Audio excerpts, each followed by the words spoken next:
What's up, y'all? Come on in. Peace. Peace, y'all.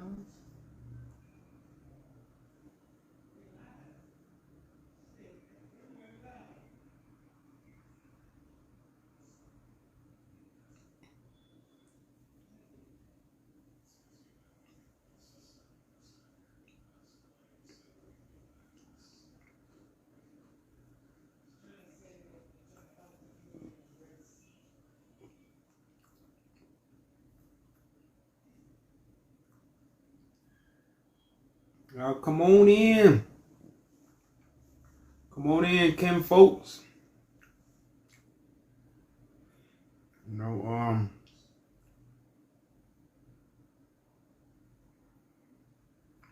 Ain't nothing changed but the day.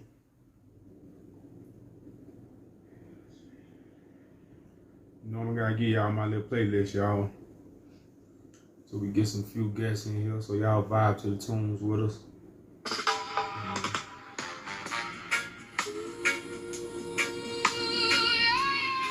Kind of what we going through right now.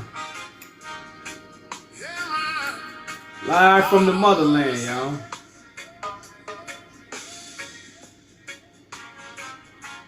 Yeah, have mercy on the haters, man. Have mercy on the haters, man. Have mercy on those who trying to stop righteousness from succeeding.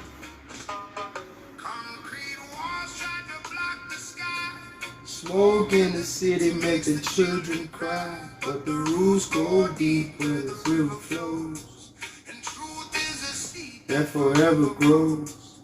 Yeah, they try to bind us with their heavy chains, but they can't stop the falling of the healing. From Ethiopia, what's up? Hear the rhythm beating in your chest. Don't you worry, put your mind at rest. It's Sabbath day, y'all.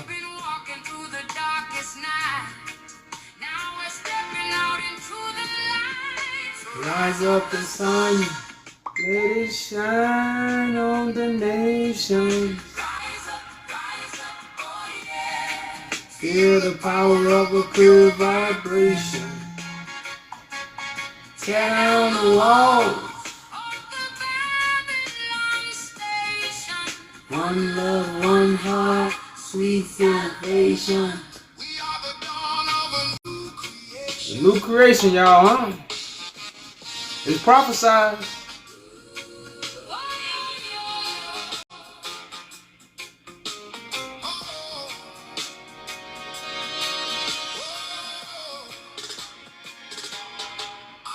Birds hanging heavy and bold. Come in, shut a live for us, and we'll get the convo started. While the righteous man walks the dirty road. This is the story that the prophets told. Hear the rhythm beating in your chest. The Sabbath day.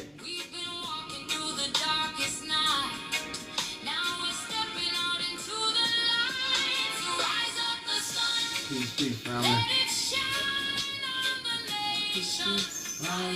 Rise up, oh yeah. Feel the power of a new vibration. Tear down the walls.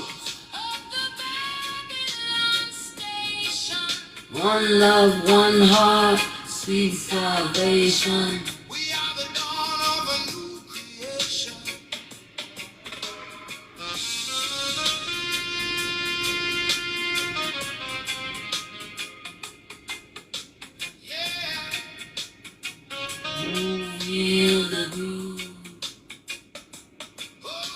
The river of justice is running wild. Washing the tears from the eyes of the child. Stand your ground, plant your feet in the earth. Every new morning is a brand new day.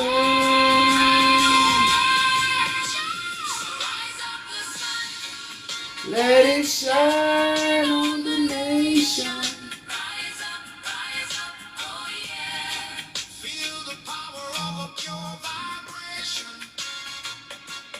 Tear down the walls of the Babylon station.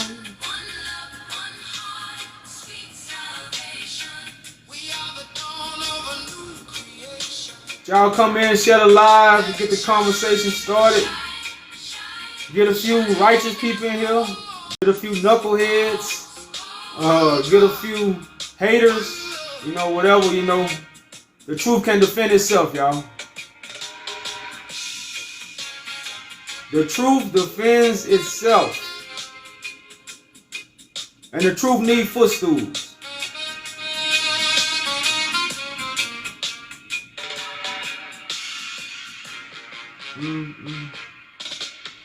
But this is what I found out. When I first heard the song, man, I couldn't get out the first song, and I looked for it for about 2 hours. We try to look for this song. But come to find out, it's AI. So AI paying attention, that's all I'm going to say. AI paying attention. That's all I'm going to say, AI paying attention. For AI to make a playlist like this, come on, man. The AI is paying attention, y'all. And we put the information on the internet. I've seen the rain. Run so we can try to build that domain. My hands are wrinkled, my hair is gray, but the fire inside me won't fade away. They cut the branches, they take the leaves, but they can't kill the roots of the ancient tree. They can't kill the roots, huh? We walk through the valley of the shadow and stone. But the righteous man is never walking alone. The roots grow deep in the mountainside. We're in the mountainside, y'all. Okay, I know East Africa is where the mountains at.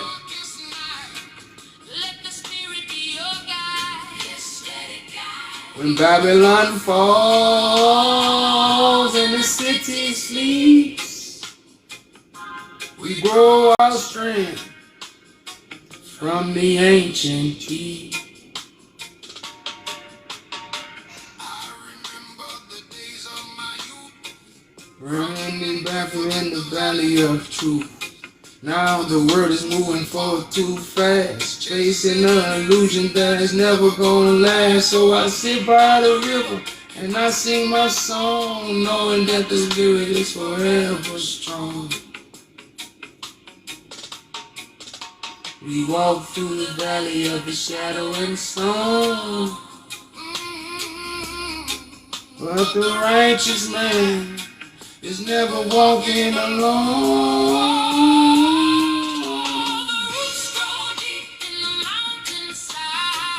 Hold on, hold on. Through the darkest night, let the spirit be your guide.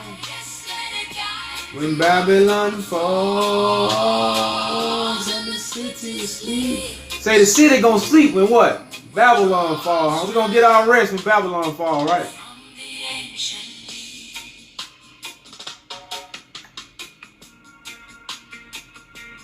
Say when Babylon falls, the city sleeps.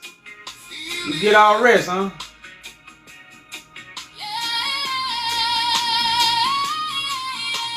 Sing it, sister.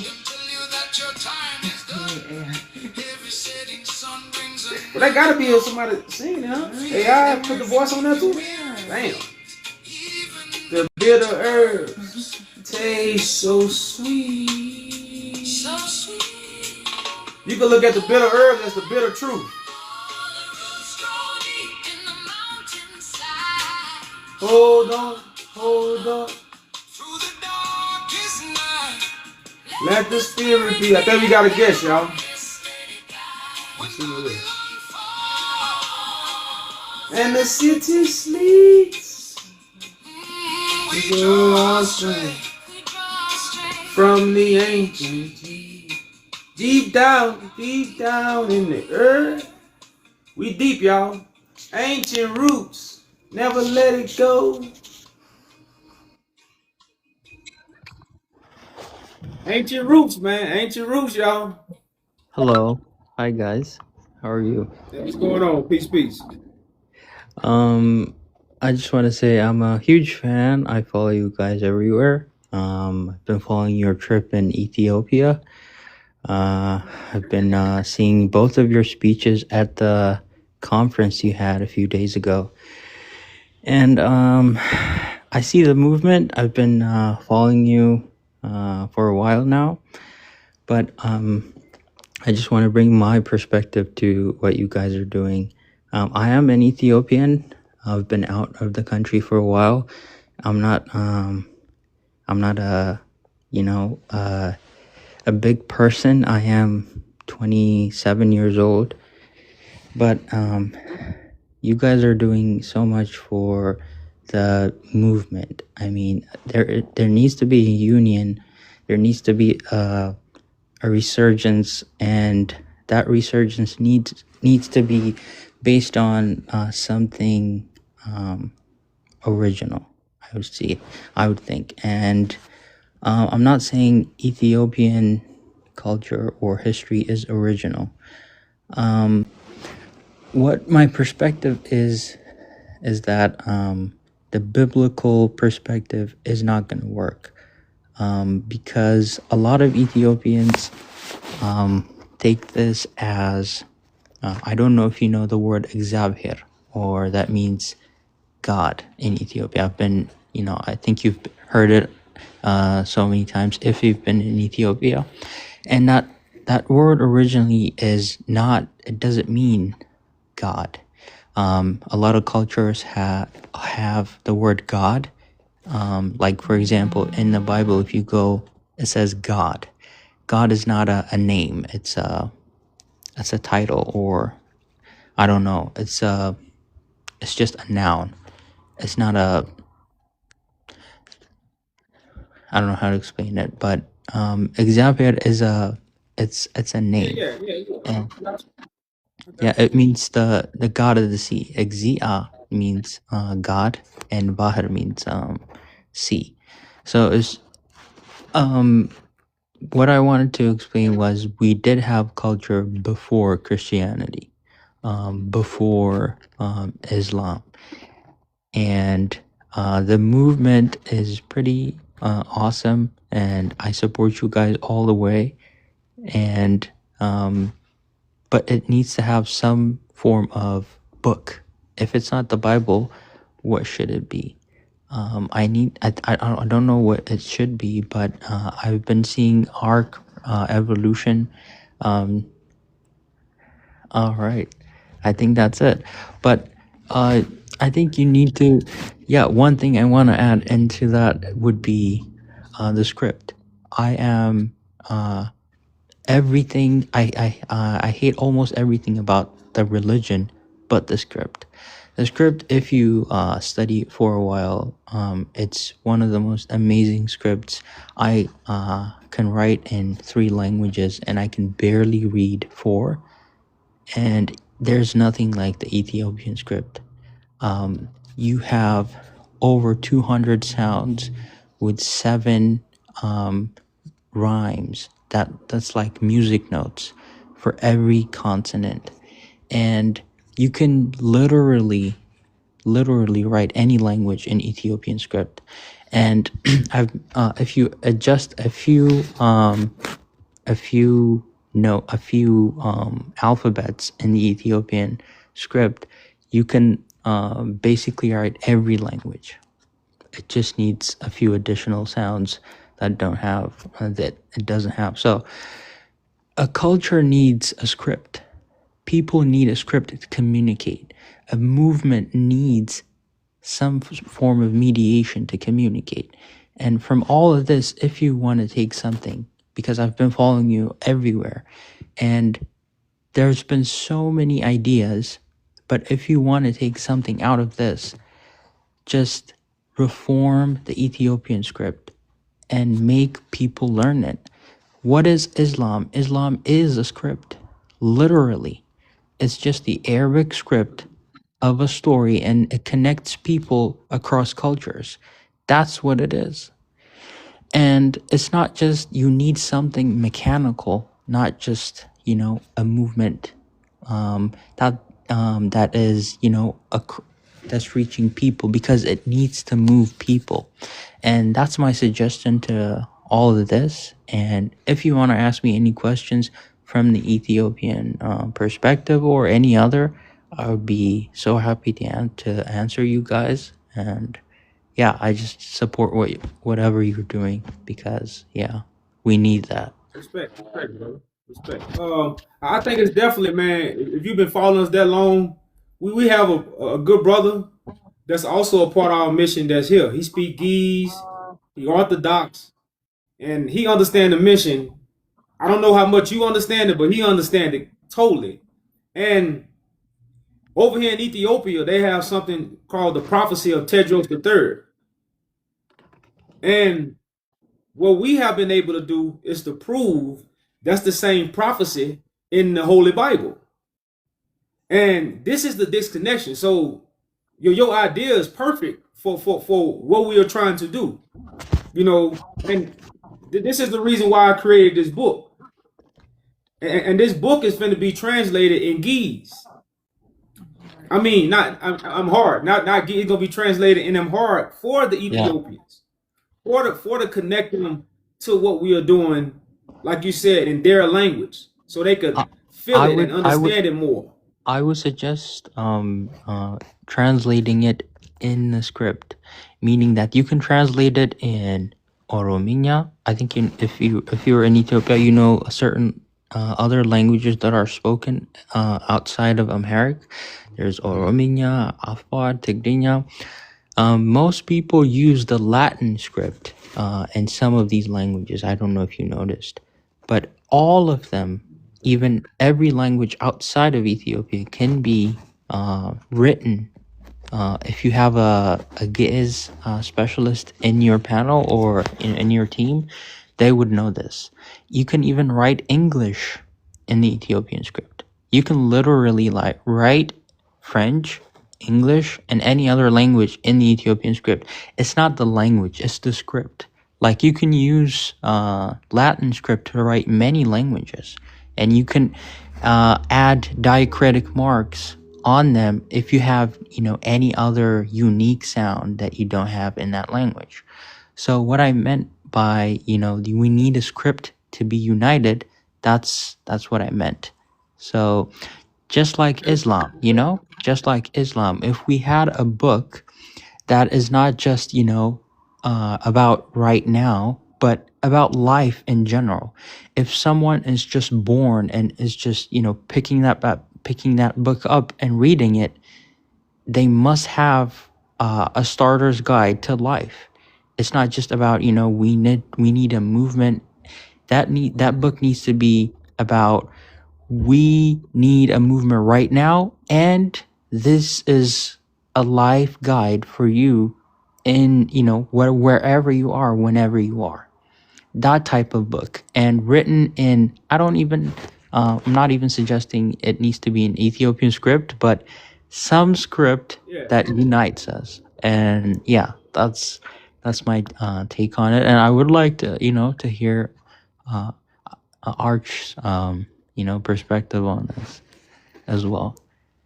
I'm a huge fan. Yeah, I following you on your account as well. That's what's up, brother. Salute to you. I would also say, just like I know some people are fiending for something to read, but it's really about the sound doctrine. And I'm not sure if you speak Ge'ez or if you speak Amharic or what other language you speak, but if you understand this message, it would be even better if you could translate this message to other Ethiopians, and give them the message verbally.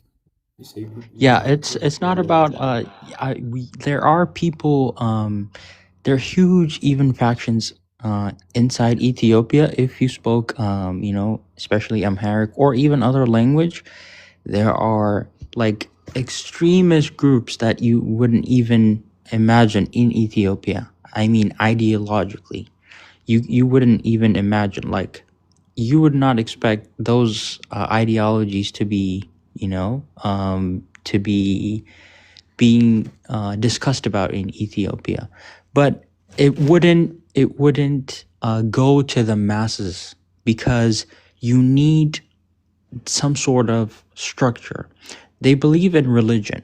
Like, they would go to church, they would go for to the mosque, and it's not just about them. It's about their parents, and they can't cancel out all of that continued history. You just have to start from scratch, and you have to delete some things. So it's not just about the ideas. The ideas are there. People are talking about atheism as a institution in Ethiopia. There's a lot of atheists. There are a lot of I don't know, like many religions that you wouldn't even think about, but it wouldn't go to the masses. So I'm just saying, if we need a movement, like a country, if that Horn of Africa region, it's not just about the people. That region, if you want to have a country to unite all black people, I would say that would be a region. It has the fourth largest peninsula in the world. It has four huge rivers that feed the whole continent. Just the Nile would be enough to feed off like a lot of people. So it would be a starter to make a civilization, a great civilization that just are confident on themselves to grow.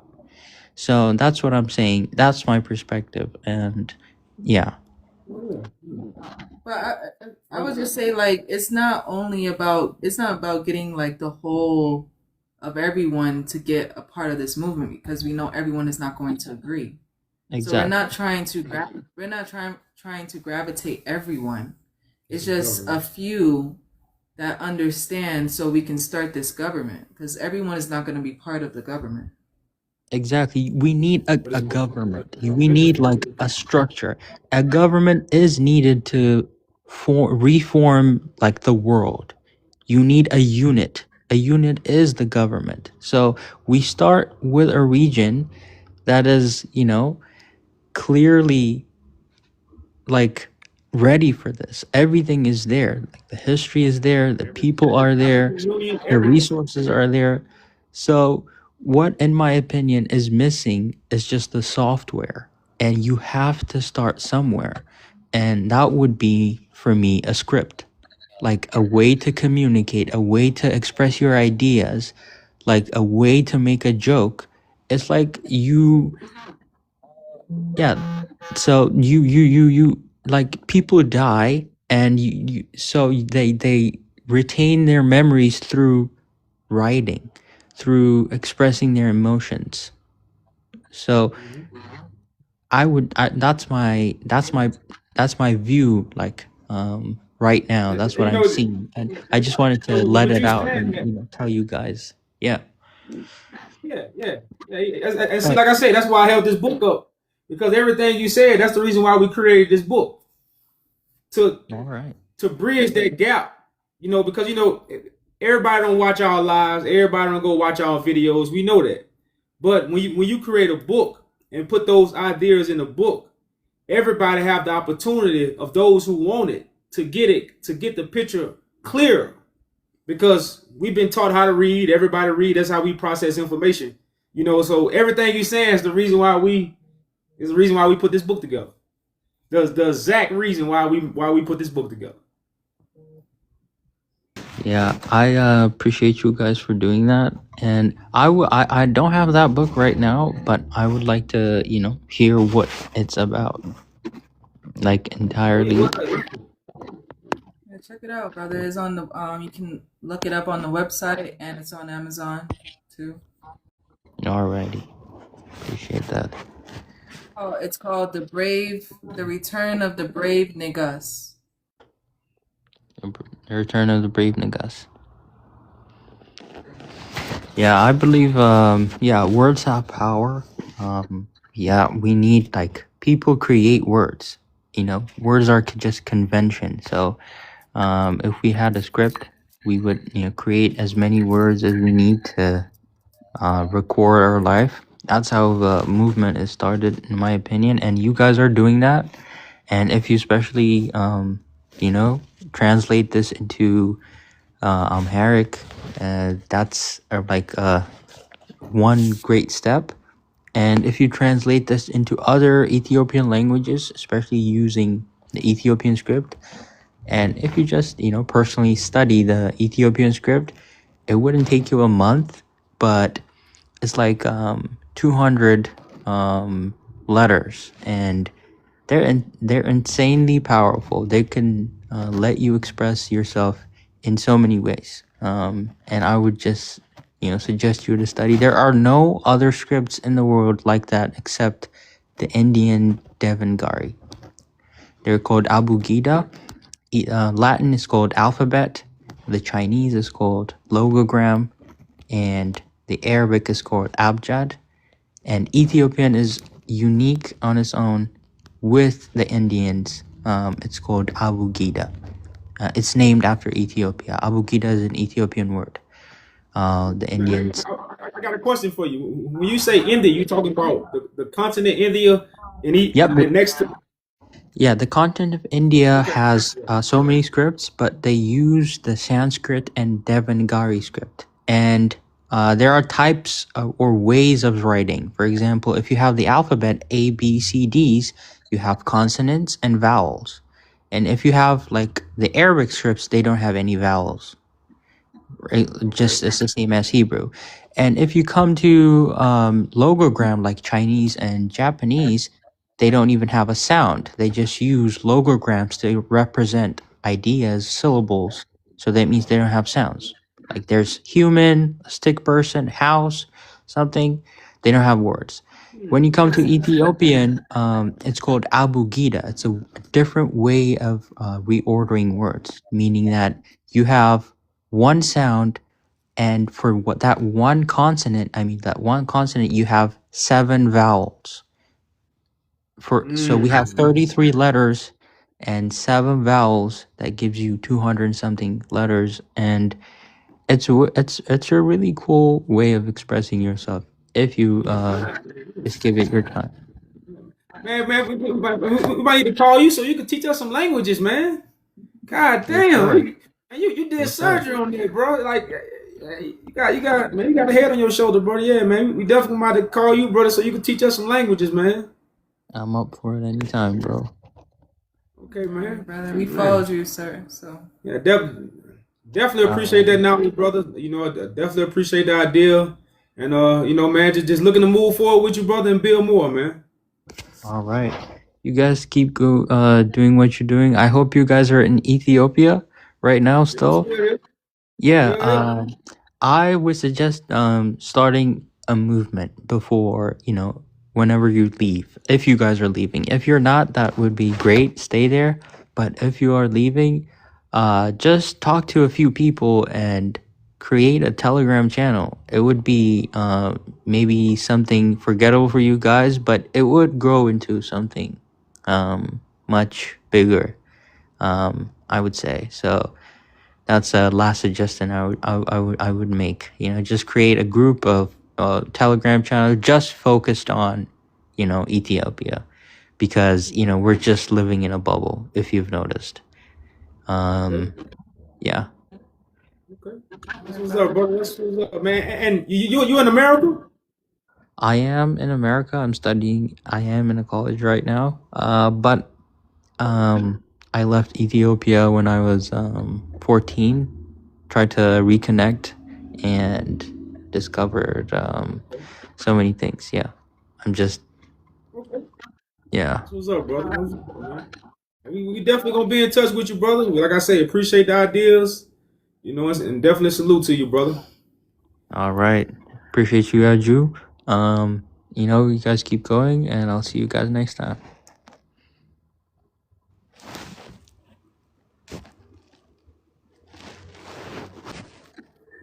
That's what I did because we have, it's a few Ethiopians that understand our mission, more than we think. And like I say, what the brother said, a Telegram would be nice to keep that communication going. yeah. So I definitely appreciate that idea, man. That's something you There was definitely. some, remember when we was joining Telegrams and something. Yeah, definitely appreciate that idea. You just put some on my mind that can really, keep our footprints here, because we actually got invited to something else that's happening in Ethiopia. And like I say, man, we met a lot of people, man. You could and even the people at the African Union, you know, coming from America, when people have position, you know, you gotta do so much to meet them. They stuck up. You know, you can't call them. Over here, it ain't like that. It was different for me. Like going around people who got position and just being able to talk to them. That they give you their number, you can text them, they text back. Like they don't even know you, and they do this, man. So just to experience these things in Africa, let us know this is why the movement has to be here, because people don't have this American mind and this fake status. You see what I'm saying? You know, like all this fake status that people try to portray in America, and none of that is really over here in Ethiopia. You know, like I said, and by me experiencing that, true, even in Kenya, you know, even yeah, in Kenya. it's not. It's like when I met the brother Labamba. Labamba. You know, when his office, you know, like it was nothing. Come on in, just you see what I'm saying? You know, just welcome them, like real. You know, we call it Southern hospitality. I'm just gonna call it African hospitality. You know, and since we've been in Africa, we have received that from the people that just poor to the people that got positions in big offices. It's just been African hospitality.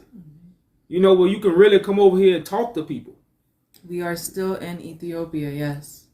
And yes, by the way, yeah, we're still in Ethiopia. We got a few more days here. And then we'll be leaving, sadly. You know, I ain't gonna cry. But you know, we will be leaving here sadly. You know, in a few more days. And but you know, y'all, like I say, this is only the beginning, man. You know, I just knew I had to put my feet on the ground in Africa, especially Ethiopia. That's why I spent so much time here, just vibing with the people, walking through the neighborhoods, just being here. Like, you know, people always say, you know, first it's good to go somewhere and just settle in. You know, and that's why I came so long. You know, I really wanted to settle in, almost like I lived here. I know 2 months ain't that long, but damn, 2 months is it's a good amount of time, because most time when people travel, they stay for a week, you know, 2 weeks, weekend. You know, no, I really wanted to settle here and, you know, just, you know, let all the fruits get in my body, all the food, just really experience change. And this definitely was a beautiful experience. I wouldn't change it for the world. Like I say, this is only the beginning. This is only the jump start. This is only the spark, y'all. And you know, from here, man, it's just gonna do what it's supposed to do. You know, it's gonna spread to the four corners. And you know, it's the African Union is here. Like the brother said, man, that brother got a good head. That brother got a head on his shoulder, man. Man, that brother got, you know, just understanding nation building. That's a brother that truly understands nation building. You know, without even saying too many words. Like you said, like Ethiopia is mentioned all through the Bible. You know, and because people don't know the prophecy. See, we just have been taught stories. I always say this. We know all the biblical stories. You get the best person who know the biblical stories and start talking about the prophecy, they totally lost. They are totally lost when you start talking about biblical prophecy. For so long, the world has been fed the biblical stories over and over, over and over, over and over. The biblical stories. But these biblical stories are prophecies that are unfolding in our days. And the prophecy is going so much over our heads because we caught up with the story. You see what I'm saying? So that's what we're dealing with, y'all. The prophecy is the most important thing, man. The prophecy, y'all. Not the stories. You know, the stories, and that's why we say the Bible is in parables. The Bible is allegory. So when you read these stories, you get caught up with the allegory. And you never understand the meaning. That's like when the disciples following Christ. When Christ told them a parable, their mind was everywhere. So when they got Christ by himself, they like, tell us the meaning of the parable. Because the parable had their mind like, damn, a wedding, a seed being planted, the harvest. They couldn't put it all together. So that's where we at. We can't put it all together because of the parables. We are bringing the meaning of the parables, y'all, so you can understand the prophecy and what's happening in your time. You want to come back up?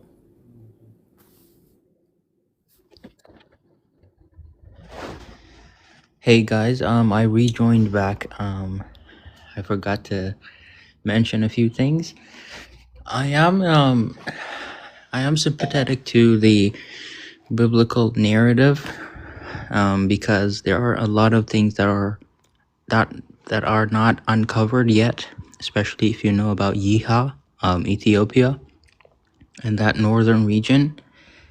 Yeha is probably, if you know about Aksum, you know about the Aksum civilization. But before that, there was Yeha, even older than that.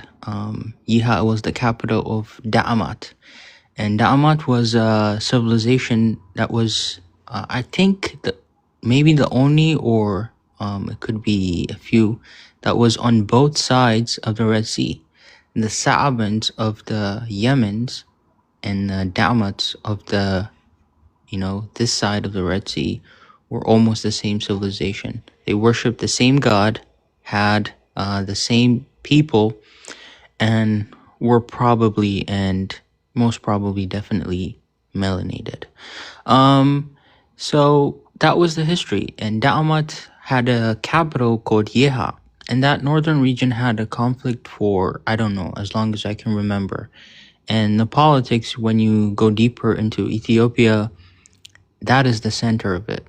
The conflict, if you know right now, going on right there is because I don't want to, just get you into politics, but it's because of Egypt. Eritrea and Ethiopia are the same country. There's the same Aksum. Half of it is in Eritrea, half of it is in Ethiopia. The country, the Aksum, the town is there, but there are a lot of manuscripts in Eritrea still, like 100,000. And there is a person, almost 100,000 manuscripts still in there.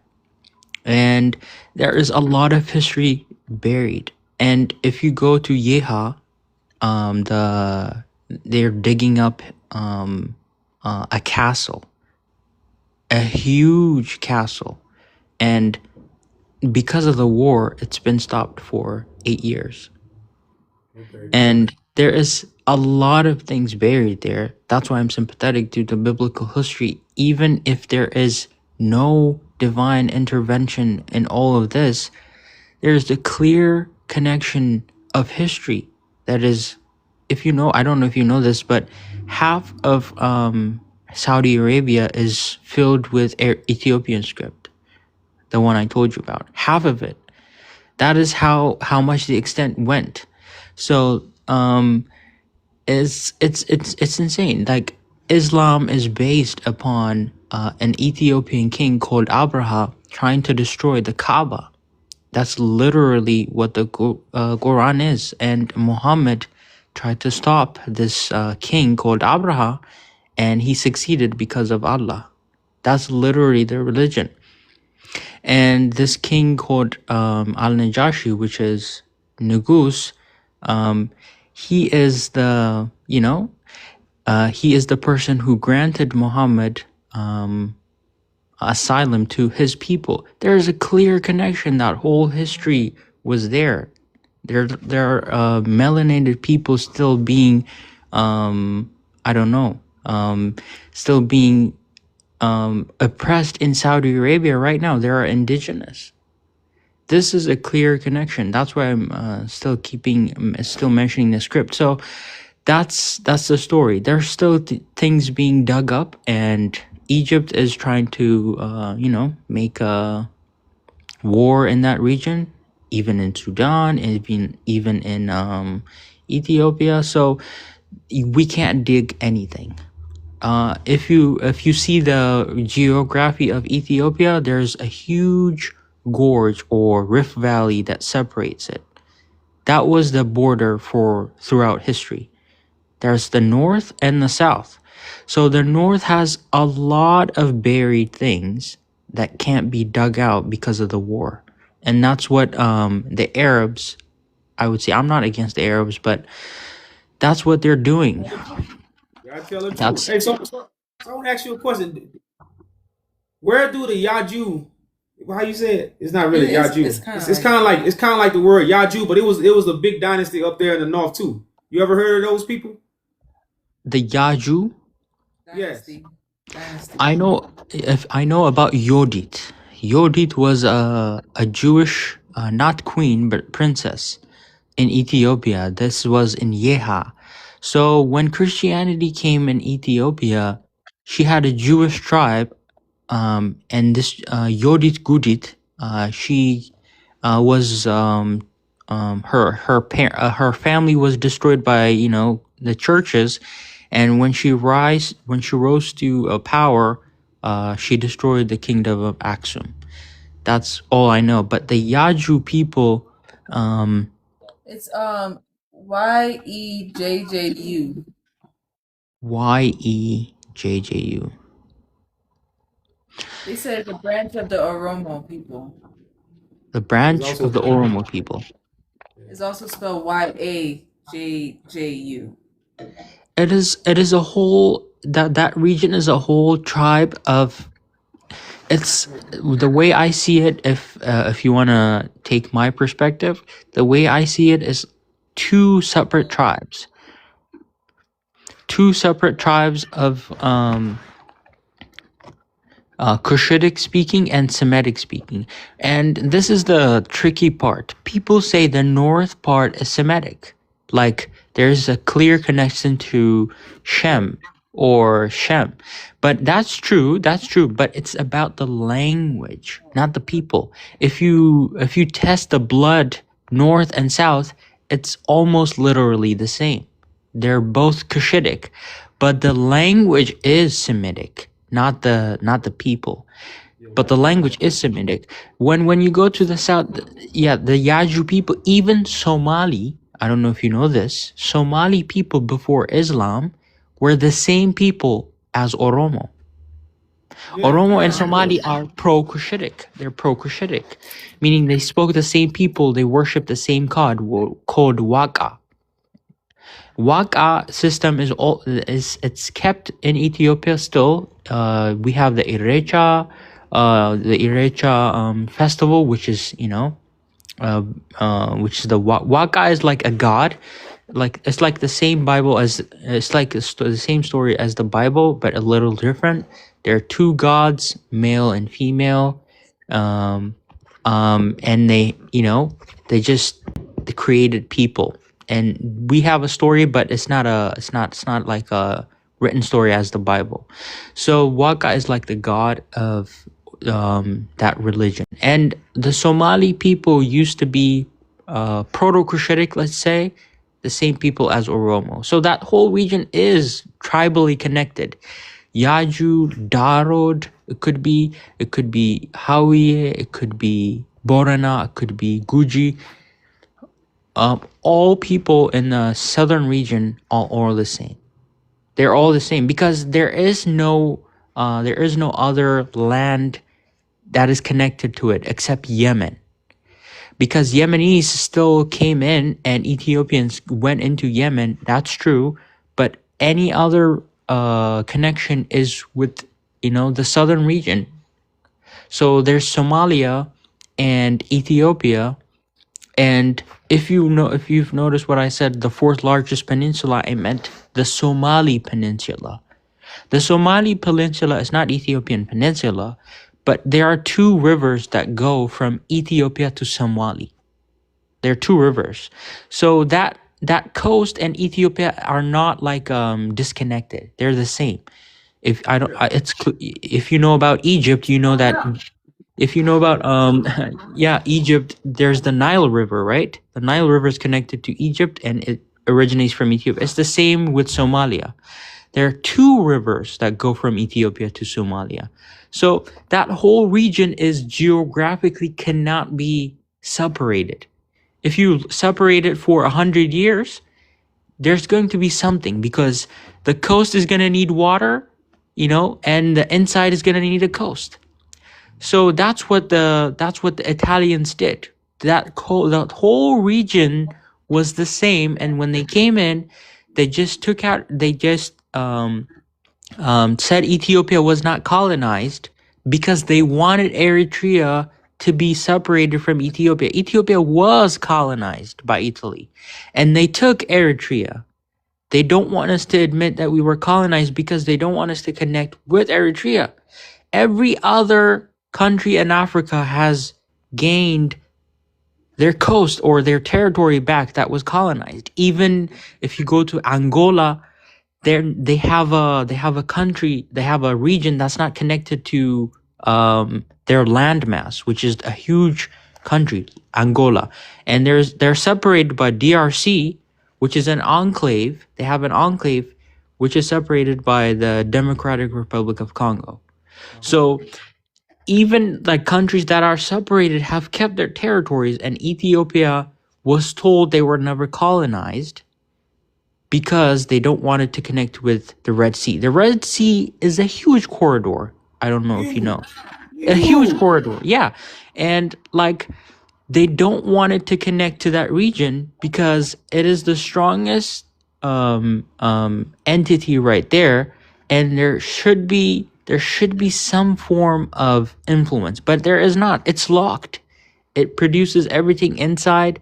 Whatever it gets inside is so expensive because it has to pay I don't know if you noticed, like simple things are very expensive, and like things that should be very expensive are not. And it's because of the port. Yeah, it's because of the port. And there needs to be like a power projection from that center, but it's been locked for centuries, like not for centuries, but for decades. And, we need some form of like connection in that region. Tell people that religion is not, or race is not the thing. Even if it is, we have all of that connects us to the past, but people won't listen to that. Because the Italians did everything they had to do to, just separate that region. Yeah. What's up, bro? You definitely, man. Like I said, bro, you got a good head on your shoulder, man. You definitely got the insight, bro. You got the insight, man. That's what's up, bro. That's what's up. I definitely see why you tuning in, because yeah, you know, brother, man. You one of the very few Ethiopians. I wouldn't say, because it is other Ethiopians who have that mind, but for you to be that young and understand it like that, brother, that's what's up, man. It's because we definitely gotta link up, brother. We definitely gotta link up, man, and talk outside of social media, and and just put some ideas together, man. Whatever ideas you have, to see can we modify them, and because like I say, brother, Ethiopians are love to hear from another Ethiopian. Right. That's what I found out about they'll love to hear it from another Ethiopian, man. So definitely salute to you, brother, man. I'm gonna definitely connect. Cause actually the brother who we've been talking to, who are part of the mission, he like 24, 25, and he damn near got a head like you. He definitely. There are a lot of Ethiopians. It's just a matter of connecting them, and I just exactly feel the same way about you guys and what you're doing. Your confidence to just go into this, so conservative region and try to, make people aware in some way. And you have made people aware in a lot of ways that you don't know. You have maybe a perspective of making people aware in a certain way, but you have made people aware in a lot of ways you don't know. And I am so grateful about that, because you have, like, if you calculated limited seconds in this world, and you can only just dedicate that to certain things, and these TikTok lives, or just going to somewhere, and even you went to somewhere as the country itself and tried to do something, even just visiting is an action by itself. And I calculate my life as how many seconds I have, or how many seconds can I have in my life per hour, like an average person. It's not that much if you think about it. And what are you doing in this world to make a change? And I see you guys trying to do something, trying to dedicate whatever second you have to something. And it's not just that I support it. Even if I don't support it, I support your dedication. And you guys are very amazing. Your insights, your trying to connect things. I am 100% on your ship, whatever you're doing, and just keep going. That's what I want to say, you guys, because you need that support every now and then, because there are a lot of people who just, try to let you down because, I don't know, for whatever reason, tried to project or whatever. Yeah, but don't let yourself down. That's what I want to say. No, brother, nah, man. We can't stop, brother. We can't stop, man. So we appreciate the encouraging words, definitely. Definitely appreciate it, brother. Yeah. All right. Thanks for coming up again, brother. Alrighty, appreciate you guys. If you want to ask me, like, I forgot to say this before I went down last time. Like, if you have one or a few questions that you want to ask the Ethiopian perspective, I would tell you my perspective about it, and maybe even the African perspective of what you guys are trying to figure out or having a challenge with. Just a few, one or two questions, and it would be maybe something I could leave for you guys. I think, man, you really said a lot that really, like I said, just the ideas you came up with, just gave me a real good perspective of communicating better with the Ethiopian people. Like you said, creating a telegram. But we already had the perspective of creating a book to try to bridge that gap. But for as a question, I don't know, bro. Like I say, it would probably be on the back end, but we definitely gonna be sending you some messages. Yeah. We definitely gonna be in touch with you, brother. So Fair enough. We're gonna have some later. Trust me. Fair enough. I support you guys. Keep what you're doing. Arch Revolution, I also follow you on your own, and Yaju as well. And I've seen both of your posts in Ethiopia, seeing about the 12 tribes of Solomon, and the Addis Ababa Museum. If you want to go somewhere that is rich in, I would say, history, the church has a lot. The church is not just a religious institution. It was the government until 1950, 60, I would say. It was everything. So there are more than, I would say, 50,000 churches in Ethiopia. Oh, and so he's saying Go go to the in the churches. churches. We went Go, we went to Go. Menelik Church, but Yeah, sometimes we haven't went to the other churches though. sometimes there's a lot of churches. Yeah, we can't videotape. So Yep. Like, you went to the churches. Go to I think Bahir Dar is safe. Bahir Dar city is safe. If you fly to Bahir Dar city, Lake Tana itself has so many monasteries. So many. Like, almost half of the manuscript that exists in Ethiopia are in Lake Tana, the source of the Nile. So Lake Tana has so many islands, so many churches, so many monasteries. It has everything. If you go and just take a picture, you can't, nobody can read Ge'ez. I can't read Ge'ez. Most probably 1% of people, not even 1% can read Ge'ez, but you can translate it. Take a picture of everything you can of the monasteries, because they have everything. The story of Ethiopia is the connection between Egypt and Ethiopia. Because in the 4th century, this church existed in Alexandria. The Alexandria was the head of the church. And in Alexandria, the bishop was in there. And Alexandria was also melanated. People didn't know that. Because like if you go to the Bible, even prophets are melanated. There are people like in Egypt, Alexandria. There, if you know about Moses the Ethiopian, there.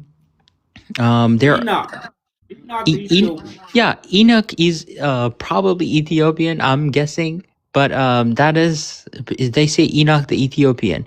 So Yeah, that's what they call him. yeah. They call him that. Yeah, they call him Yeah, Enoch the Ethiopian. I'm a a logical person, but I still believe that, there is a connection between Enoch and Ethiopia. Even Matthew in Ethiopia, because Matthew died in Ethiopia. I 100% believe that because there is evidence. But there is a connection between that Nile Valley. That Nile Valley has been cut in 3 parts: Egypt, Sudan, and Ethiopia. And now Eritrea. So it's going to be kept being cut because, there's a civil war in Sudan, Darfur and Khartoum. 2 countries being formed in real time right now in Sudan. You're seeing it.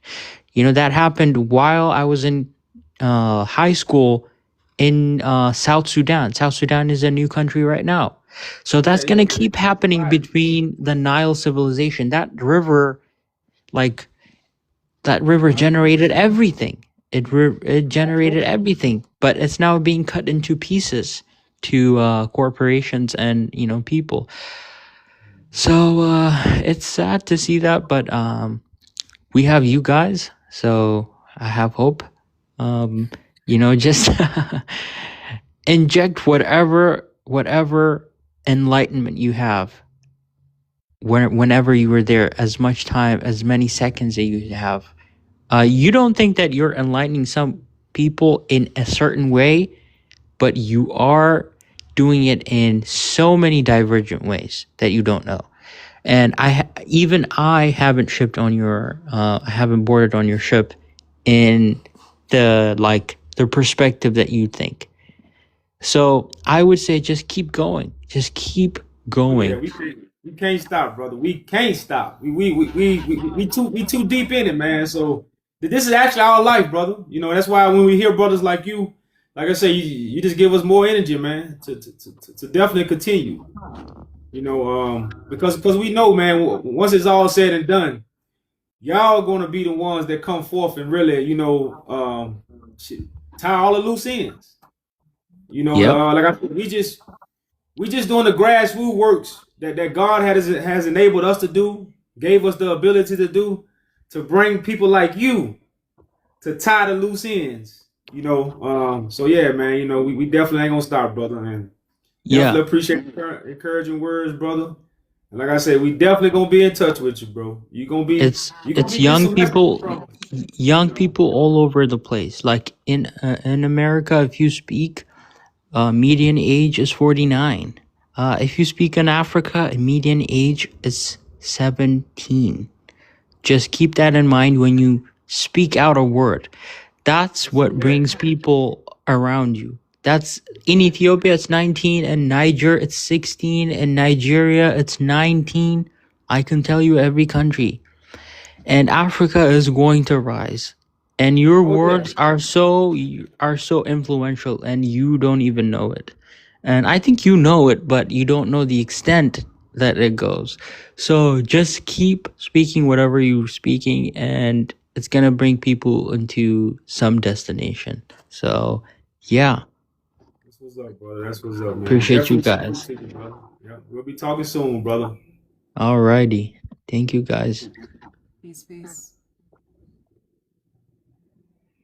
Man, you heard what he just said. I said that earlier about Africa. Africa kids are entrepreneurs at 2, at 3. Little babies come walking up to you and saying, buy this, buy this. At 3, they know how to sell things. Shit, maybe 2. All they need to know how to do in Africa is walk. If they can walk, they can sell you something. It's so many kids selling stuff in Africa. And they can have the same product. Yeah, they got the same product. There be 4 of them coming to you with the same product. You know, man, like it's just like, you know, so that age difference, you know how it take us. We gotta be. I'm shy. Man, no. This is the like what their brother said, man. The gap is different, man. You know, over here, a 17-year-old is damn near considered a grown, intelligent person. You know, and so man, like I say, that Africa just need the information, the resources, and the energy. Everything is already here. Everything is already here. And the resources is for us to bring our talents to Africa. And when we come to Africa, the NBA follows. The NFL follows. I don't know about the NFL, you know, but you know, they make money, you know. All that stuff that we created in America and the heads of America, but we don't run the business part, we can quit it and bring the business right over here.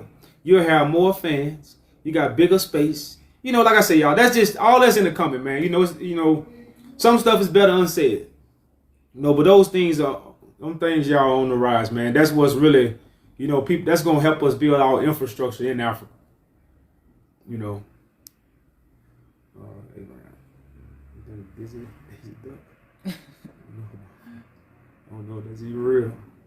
He gone. I think they're gone too, though. But they've been waiting a while. But man, like I say, it's just such a good thing to hear young brothers like that, man, talk, you know, with a head on their shoulder and know. And that, like I say, y'all, that lets you know, once this is established, it's going to be so many people, y'all, who already got the skills, the information, the energy, the passion, you know, to really be a part of this in no other way, y'all. And, you know, it's just beautiful to hear a young brother speak like that, man. And just like the young brother we met here, he's like 24, 25. You sit down and talk to him, man, you'll think he was 35. You'll think he was just a much older brother. You see what I'm saying? So in Africa, y'all, you know, in America, they make us grow up slow. In Africa, they grow up fast. The right way. You know, not the wrong way. You know, these are very respectful people. You know, humble people, hard-working people. You know, they work hard over here in Africa. I'm talking about, man, hard. I'm talking about hard. And it's almost like, you notice, because I remember in high school, my first job was working at a warehouse. Well, my second job, I worked at Wendy's. My first job was Wendy's. My second job was at a warehouse. And it was a white folks owned it. Nothing but black people. And they put us on a time schedule. We had to load trucks. We had to put stuff on pallets, wrap it, but we was on a time schedule. The whole organization was black folks. We was in there working like these Africans. I'm talking about working. I'm talking about, man, if anybody from Louisiana, Associated Grocery, when that name come up and you from Louisiana, I mean Baton Rouge, Louisiana, you know about it. Associated Grocery. Anybody watching my live from Baton Rouge, Louisiana, you know about Associated Grocery.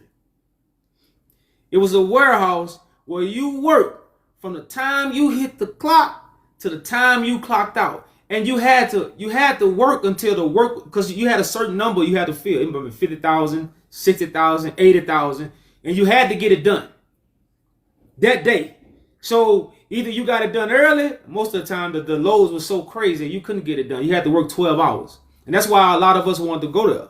Because we was young, we didn't know no better. We wanted to go there so we could make a lot of overtime. We could get paid a lot of money. That was the thing. But it was full of black people. Slaving. Basically slaving. You know, working hard. So if anybody, I ain't got nobody in here from Baton Rouge, Louisiana, you know about Associated Grocery. And when you come over here, y'all, to see these Africans working, you know, the way they do and how they work, and they not being forced, it's just they work. It's just almost natural. You know, you might see a brother carrying something for 10 miles, walking up hills. You see what I'm saying? Pushing something 10 miles. You know, every day. Every day. He ain't complaining, none of that. He's just doing it. You know, and so just to be around there, y'all, like I say, man, you know, this is where the powerhouse of the world is supposed to be. You know, Mexicans ain't got nothing on Africans. You know, if you're in America, Mexicans ain't got nothing on Africans, y'all. Now, Mexicans, hey, don't get me wrong. Now, they work. Now, I ain't going to sit here and say a Mexican can't work. I'd be lying. But they ain't got nothing on Africans because we ain't never seen Africans work. You know, these people over here, I posted to do a video. You would think this was Egypt. They got sticks. They ain't got wheelbarrows. They got something they made out of sticks and a sheet of metal and put dirt on it and carry it together. You would think they were building the pyramids. This is when you look at the African build, you would think they was building pyramids. Literally. Like I said, when you see, because you coming from America, you seeing all this technology, you seeing all this equipment. Nah, they got picks, hammers.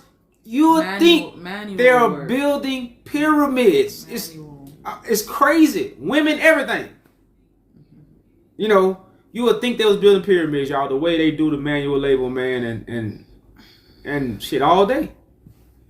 You know, so like I say, y'all, man, you know, the prophecy is in the making, y'all. As I was saying, man, this is prophecy, y'all. These things, you know, are prophesized. We just was taught the stories.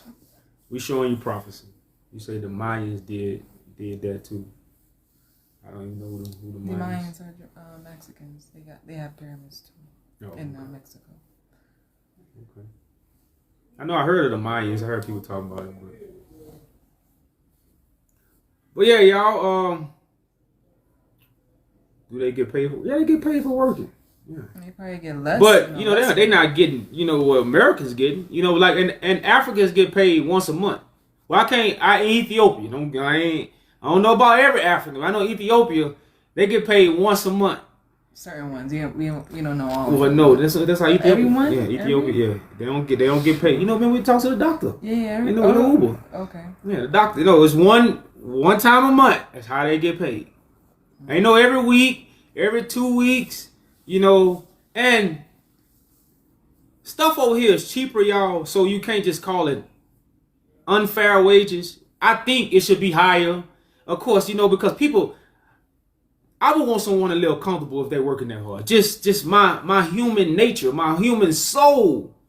If I see somebody working that hard, that's like back home. We know if we call them junkies. If we got a junkie to do something, I'm not gonna get a junkie. I'm gonna get a junkie whatever the job work. I might not give him what I give a professional who I can call back and be like, but I'm gonna pay the junkie something nice. I'm gonna pay him so he can be good. I'm not gonna pay him something. Well, he a junkie. Give him this. Nah, if he did a good job, I'm gonna pay him for the work he did. That's just the human nature. But a lot of governments don't have that. They don't give a damn. You know, they gonna give you what they give you and don't care about nothing else. And you know, we can see that's definitely going on in Africa, y'all, because people you know, and like I say, that's just, and when you look at it in the right way or in the whole totality, sometimes if you start giving people too much, they won't do nothing. They won't work hard no more. They'll get lazy. So it's kind of like what they call the Chinese symbol, yin and yang. But you know, it's a balance in that where people can really be satisfied and still perform their jobs, man. And I think it's really just the quantity of the funds, though, because you can't really translate, you know, Burr into U.S. and then want to travel and think you're gonna have enough money. Like that's really what's holding a lot of Africans from traveling and doing other things. Yeah, they can't do nothing else but live. If they only got that type of funding here, that's what needs to change.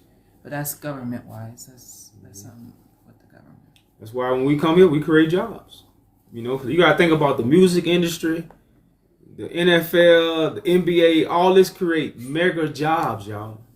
This create all kind of jobs. You know, and one thing Africa got is builders. Yeah, Africa got builders. They got builders. So It ain't them building. It's the infrastructure to provide them jobs to build. Y'all, they building government, they building buildings out of sticks, man. They scaffolds is sticks. I don't think y'all hear me. The scaffolds is sticks. And they ain't building this square. It always got something round on it. Every time Africa builds something, it got round. And you on sticks? It's easy to build something. I'm a builder, so it's easy to build something straight up. But when you talking about going round and curving and all that, you talking about something totally different. You talking about a totally different kind of build. They make it look easy, y'all. They make it look easy. You know, they make it look easy, man. You know, so like I say, y'all, you know, a lot of us, we haven't put our eyes on stuff like this. And man, since we've been here these 2 months, they don't build slow. They don't build slow. Hey, it ain't slow at all. We done seen stuff develop within these 2 months. We done been here doing manual work. They get it done. The stuff that'll take probably America, they probably take America 6 months to a year. They do that shit in 30 days. You know, they do it in 30 days. Manually. You know, and it's very different. And you know what? It's not a lot of old people. And it's not a lot of old people working on these jobs, y'all. It's young men. It's not no old. You don't hear a lot of old people, you know. Well, I know I don't see a lot of old people working. I see a lot of young men. You'll be like, damn, he don't look like no damn carpenter. He don't look like he know how to do nothing. You got the skills. You know, like I said, it's just a different sight coming from America because they have taken building away from us. See, I'm from the 80s and I'm from the country. So I grew up in a generation where we worked on our cars. We take a transmission out. We'll put a transmission back in. We'll pull a motor out. I come from that generation. I was the last generation. I was born in the 80s. 90s babies, millennium babies, know nothing about pulling no transmission out, putting 4 6x9s in the back, taking your radio out, putting a CD in. That 90s, they took that away from us. So to come over here and see so many brothers young like me, younger than me, building, it's beautiful to see. It's like watching a movie. It's beautiful to see, you know, all this stuff being built by Ethiopians. All of it actually being built by Ethiopians, man. It's a beautiful sight coming from America. You know, like I said, those are some of the things you might see coming to Africa. I know, especially Ethiopia. Well, Kenya too. Kenya was the same way as a lot of young brothers. They doing the building. You know, because they are still hungry. You know, now they putting out young men behind a computer.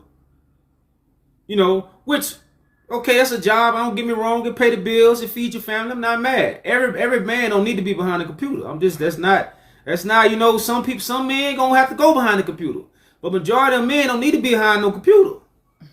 You see what I'm saying? Because, you know, ain't nothing like, you know, because your computer don't build your house. You don't, you know, they ain't always had computers. But you gonna always need builders. Always. Always. So you can pass something down that the world can never erase. The world is never going to be able to erase. What the name for it? It's a name for it. I don't want to say construction workers. Architects? Not architects.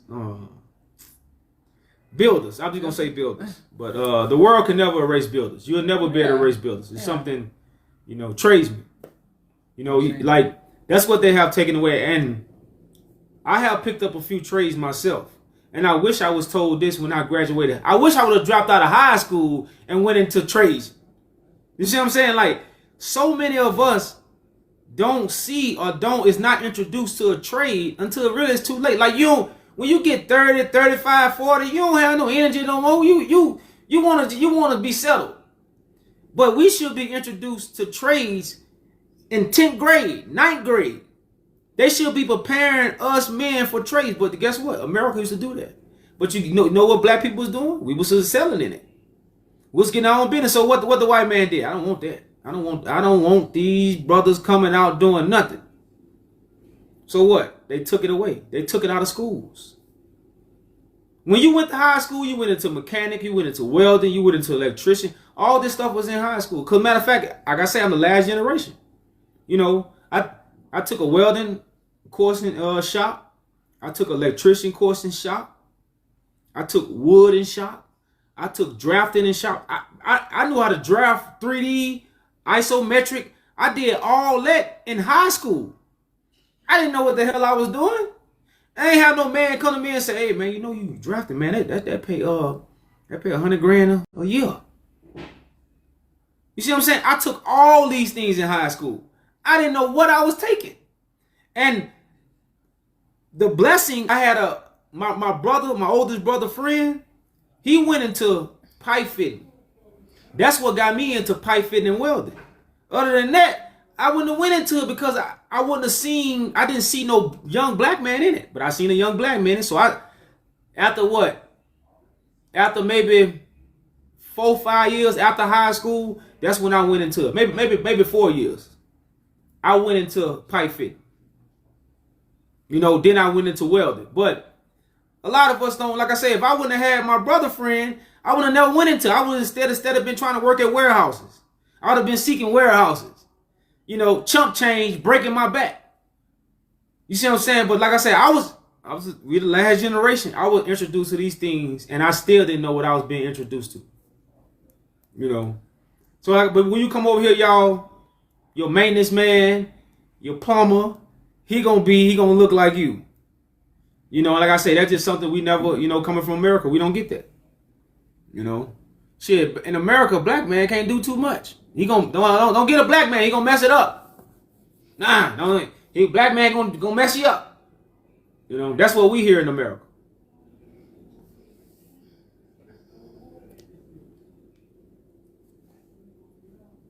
Manual labor is coming outdated. Not really, brother. You know, they trying to. They trying to stop manual labor because, again, Africans have never been lazy people. This is why you had African slavery. You get it? We never been lazy. You know, and if you in it tradesman, manual labor is the best if you want quality work. If you are any true builder, I'm talking about who want to do quality work, manual is much better. It lasts long. You could put more of your touch on it. When you grab a machine all the time, it'll never do it the way the manual will do it. Now, not all, some machines, you know, yeah, it's technology. You gonna use, but majority, any true builder knows the manual is better. That's how it was for my school. Like, you know, you had to find out your style. First, you gotta learn how to make space. Mm-hmm. You know, but you gotta do that manually. You gotta do it with your hands. Know how things stand up. So. And if you don't do it manually, you never master the trade. You can't even transfer that to computer. You can't transfer that into digital if you don't know how to do it manually. You don't truly understand it. Yeah. You know, and if you skip the manual part, you just did a computer. Like I say, you're not gonna never be able to do quality work. And they have some schools that's like that. They just make you go straight to computer instead of actually learning how to build before you get there. Mm-hmm. So. But y'all, you know, this is, you know, man, like I say, y'all, Africa is on the rise, y'all. It's no secret, man. It's no secret, y'all. It's the world know this.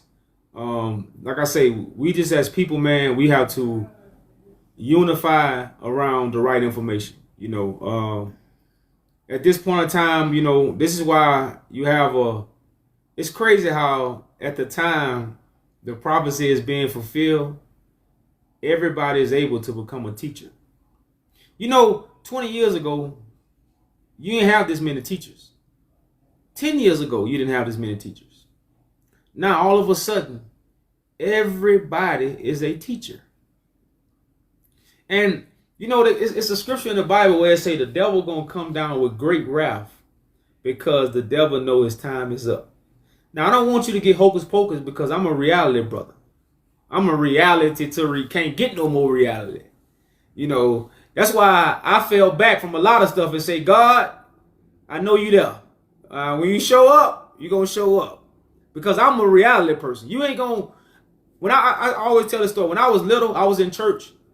And because I was told you had to go to church to please God. I told God when I was a little boy, hey, God, when I get about 50 years old, I'm going to be at church every day. But while I'm young, God, I'm going to have to miss church. I told God this when I was young. Because I knew I was not going to be able to go to church. It was too boring. I had ants in my pants. You know, like, we was the kind of people, my mama had 4 boys. So, 4 boys, you know, man, like, we went outside. We ain't come back inside because we like to run, jump. We'll knock holes in the wall. So, my mama said, you know what? Get your ass out of there. Get the water, you know, and when you come back in, we ready to go back to sleep. We had a lot of energy. So, church, all that energy, and I got to set in here. Oh, no, man, we couldn't, you know, it was never fit for me. So, I told God at a young age, well, not God, if this is what you want, God, I'm going to give it to you when I get about 50, 55, because I got a lot of fun I need to have before I'm committed to coming to church every day. Because that's what I thought. I thought you had to come to church every Sunday to please God. So, when the Bible talk about the devil is coming down with great wrath, look at what's going on in the world right now. Like I say, 10 years ago, y'all, you didn't have this many teachers. You know, now you have so many teachers coming with so many different ideas. And if you ask them, what's the plan? What we gonna do after we listen to you? If you ask most people that, they ain't gonna have nothing to say. They ain't gonna have nothing to say. They gonna say, your mind is free. Do we not see a corrupt government? Do we not see a corrupt government? Do we not see people starving? Most people don't give a damn. That's the devil. The devil ain't gonna help the world. The devil is not going to fight for justice, freedom, and liberty. No, the devil is going to attack you with information to make you what? Keep wondering. Because as long as you keep wondering, you're not going to fight for justice. You're not going to fight for liberty. You're not going to fight you're not going to do nothing but wonder. And this is what most people are making people do when they teach their information. They are making people wonder. After you deconstruct the Bible and you find out the Bible is false, now what? Now what? What I'm going to do after that? The person teaching you don't know, and you don't know. You see what I'm saying? But again, the scriptures let you know the devil was going to come down having great wrath. You seeing it.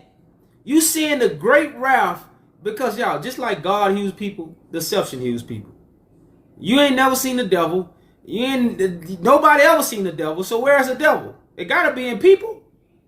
The devil will have to be in people if you ain't never seen it, and the devil is deceiving the world. So this is the great wrath the devil has come down with. Some people live all day long. They don't turn their life off. And if you say, man, if you go on their live and ask them, what's the plan? They don't have one. They just got wrath. They got great wrath. They just attacking something because their time is up. The time is up. You know. So these are these times, y'all, that very few people see because of vain imaginations. You know, the devil is not, what you think. And I always use this, the devil is in disguise as an angel of light. I don't know how strong a claim that is in these times. The devil is in disguise as an angel of light. So what do most of the people teaching with no plan? They're like they enlighten you. They're like they teaching you something that you didn't know. But that's this are the days we living in. We living in a time where the devil know his time is up, and the devil know his time is up because what? The truth is here. The truth is here. So we see Great Ralph. You start by feeding the people food, not opinions. Man, it's food for thought. That's what the food we giving. The Last Supper. The Last Supper. That means once you get this information, you're not going to need no more. You're not going to need no more information. All you need is talents. All you need is ability now. You need talents and ability after you eat the Last Supper. You don't got to go in the water no more. None of that. Because you don't got to go to church. That's why at the New Covenant it says there ain't going to be no more teachers about God. You ain't going to need nobody to teach you about God no more after you eat the Last Supper. There ain't going to be no more teachers about God. Because it says we all going to know God from the least to the greatest. What's going on, brother? Peace. What's up? How Ethiopia treating y'all? Ethiopia is beautiful, brother. You been learning Amharic? We've been learning a little bit. Okay, Tenestelen. So what's the mission? Y'all wanna join the EWF so we become one and we can get this kingdom built? Well, the EWF, the people that we've met so far, they only like to worship Haile Selassie, same as Rastafarians. No. The Ethiopian World Federation is not about worshiping Haile Selassie. It's about us as a nation becoming a government. Black people. Not worshiping. It's not about worshiping Haile Selassie. So you don't have to be a Rasta. So as a EWF, how do you become a nation? What's the first step? We start with, we have a local, we have presidents, vice presidents, treasurers, secretaries, we have committees like Women Auxiliary, we have juvenile units and committees. So what we do is use this to like get land, build nations, government. Remember, Selassie gave us Shashamani as a starting in 1955 from the 1937 treaty between America and Ethiopia in 1951. So this is why he sent the ambassadors to America to get the treaty signed of friendship. So that means that as an Ethiopian, we are sovereign in America under the Ethiopian World Federation. Okay, well, I would say our disconnect with that is that we don't believe in presidents. We understand that creating a nation, that's cool. Creating a nation, we need a king. We need someone to sit on the throne of David. That's what fulfilling prophecy is about. And that's but where... you know that the Bible says the saints shall have the kingdom forever, right? Which is the children of the Most High. But the saints are sent out by Christ, though. The saints have a head, which is a king. Right. So who? Yes, the king. But there's a last king. Remember, the scepter should not depart from Judah till Shiloh come. So there's no more kings on earth today. Haile Selassie is the last king. No. Do you agree? No. Brother, the Bible say David will never lack a man to sit upon his throne. Okay, so since Haile Selassie is gone, God gonna choose somebody else. No, it's us, which is the saints, because the saints should have the kingdom. Brother, it says it in the Bible. No. Do y'all know? Y'all want to go to the scripture? The saints have a king, brother. Yeah, the saints like. Yes, that's Haile, the last king. But brother, that's what I was saying. Christ come to make us kings and queens, right? Brother, that's what I'm saying. You stop at Haile Selassie. God don't stop at Haile Selassie. Y'all wanna. I don't stop at Haile Selassie. You just said he's the last king. No, the last king on earth, like physical king that we have. So you saying God can't make another king? Yes, we are the kings, the people. No. It says we are the government now. That's why. Brother man. It says David will never lack a man. Right. So if David will never lack a man, it wouldn't stop at Haile Selassie. That's all we saying. It just wouldn't stop at Haile Selassie. I never said it stops at Haile Selassie. I said he's the last king on earth. Do you agree? That's what. No, that's what, brother. You know you say the last king on earth. brother, Who's brother. the last sovereign king on earth? Brother, right now. listen. Haile Selassie was the last one. He's the last one because prophecy is being fulfilled now. Right. So I Okay. agree. So the prophecy is the carpenter is going to build and restore the throne of David. That's the prophecy in the Yes. Bible. Okay, so That's the EWF. no. That's why you have the EWF, because that's an official government that they cannot deny. But who in the They Bible? can't stop it. In the Bible, who restores the throne of David? The saints of the Most High. is So it don't. restoring the It's kingdom. not. It's not Christ who restores the throne Yes, of David. Christ within the consciousness of Christ within man is what restores the kingdom. Brother, There's no more kings on earth Brother, today. what you Because we no? got the That's kingdom not now. true, brother. The British Empire has a king. They're not sovereign. Yes, he They're is. not sovereign. They're ceremonial. They don't have no power. They cannot make laws. Go look it up. They can't make If laws. you don't believe me, no king. No, might- why you- they have no. They have a prime minister. They have a prime minister and a parliament. That's who make the laws. The queen. Brother, you was or the just king brother, does not you make was laws just since the brother, 1700s. you was just talking about presidents. Presidents don't come from Africa. Yes. That's a European way of governing people. That's Right. why. Okay, so Right. we But in always, brother, we always had kings. Anything else? Right. Anything else is European. But the Bible says that the last king is going to give us the kingdom to hold as the saints. We keep the kingdom. I know, That's but what the Bible says. it says the saints take the kingdom, and Haile Selassie saints ain't take the Yes. kingdom. The Haile Selassie saints haven't took the kingdom. Yes, he did. He gave us the. What He kingdom? gave us the EWF. For us, we have to take it. We have to come together and take it. He gave us the kingdom to take it. The If we way- don't take but it, brother, we're gonna the way lose you- 'cause we have official sovereign rights. But brother, the way you take Come it, join the EWF so we could build. no, you gotta join Christ. Christ don't join an organization. The people gotta. Selassie gave us a government. Selassie is not here.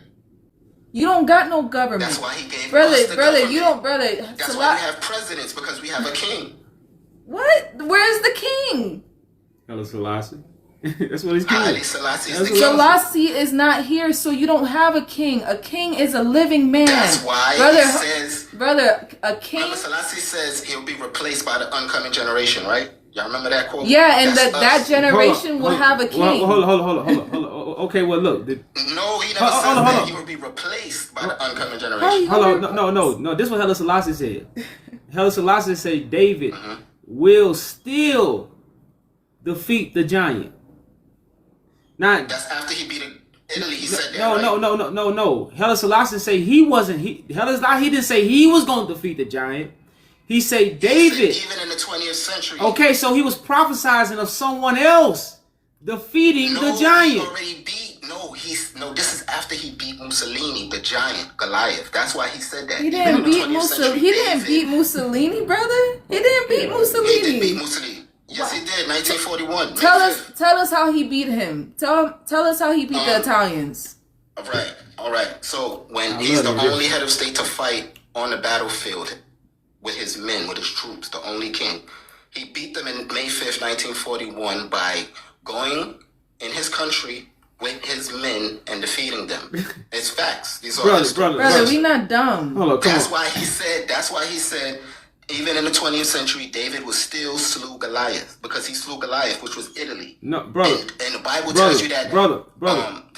that Ephraim and Judah will fly on the wings of the Philistines. The Philistines are the Italians Brother. together. The Isaiah British, 11. brother, the British colonizers came back with Haile Selassie and stayed in Ethiopia for over years. 15 years. The No, so British, kicked them out. the whole world know the British kicked out their cousins out of Ethiopia. the British Protestants. Listen, the whole world know the British Right. army kicked out the Italians. The whole world know this. Not Ethiopia's army. So, No. and matter of fact, That's not Haile true. Selassie came back with Great Britain army. No, he didn't. He came back with guns. That's what he came back with. Where did he get the, Out of recognition. And- where did he get the guns from? And soldiers. And British From soldiers. Britain and America and Germany. No, he got guns from America and Great Britain, not Germany. Right. Because of Okay, that's what I'm saying. But hold up. What European nation? The Bible's- I want to ask you this: what European nation colonized Africa the most? Britain, Germany, France. So And Britain. France and Britain. So why do you think? And see, this is what what's how you say his name? The uncrowned emperor. This is what he said, because they asked him to go to Britain the same time they brought Haile Selassie to Britain. Oh, you talking about Legiasu? Listen, Hasu. You know what he said?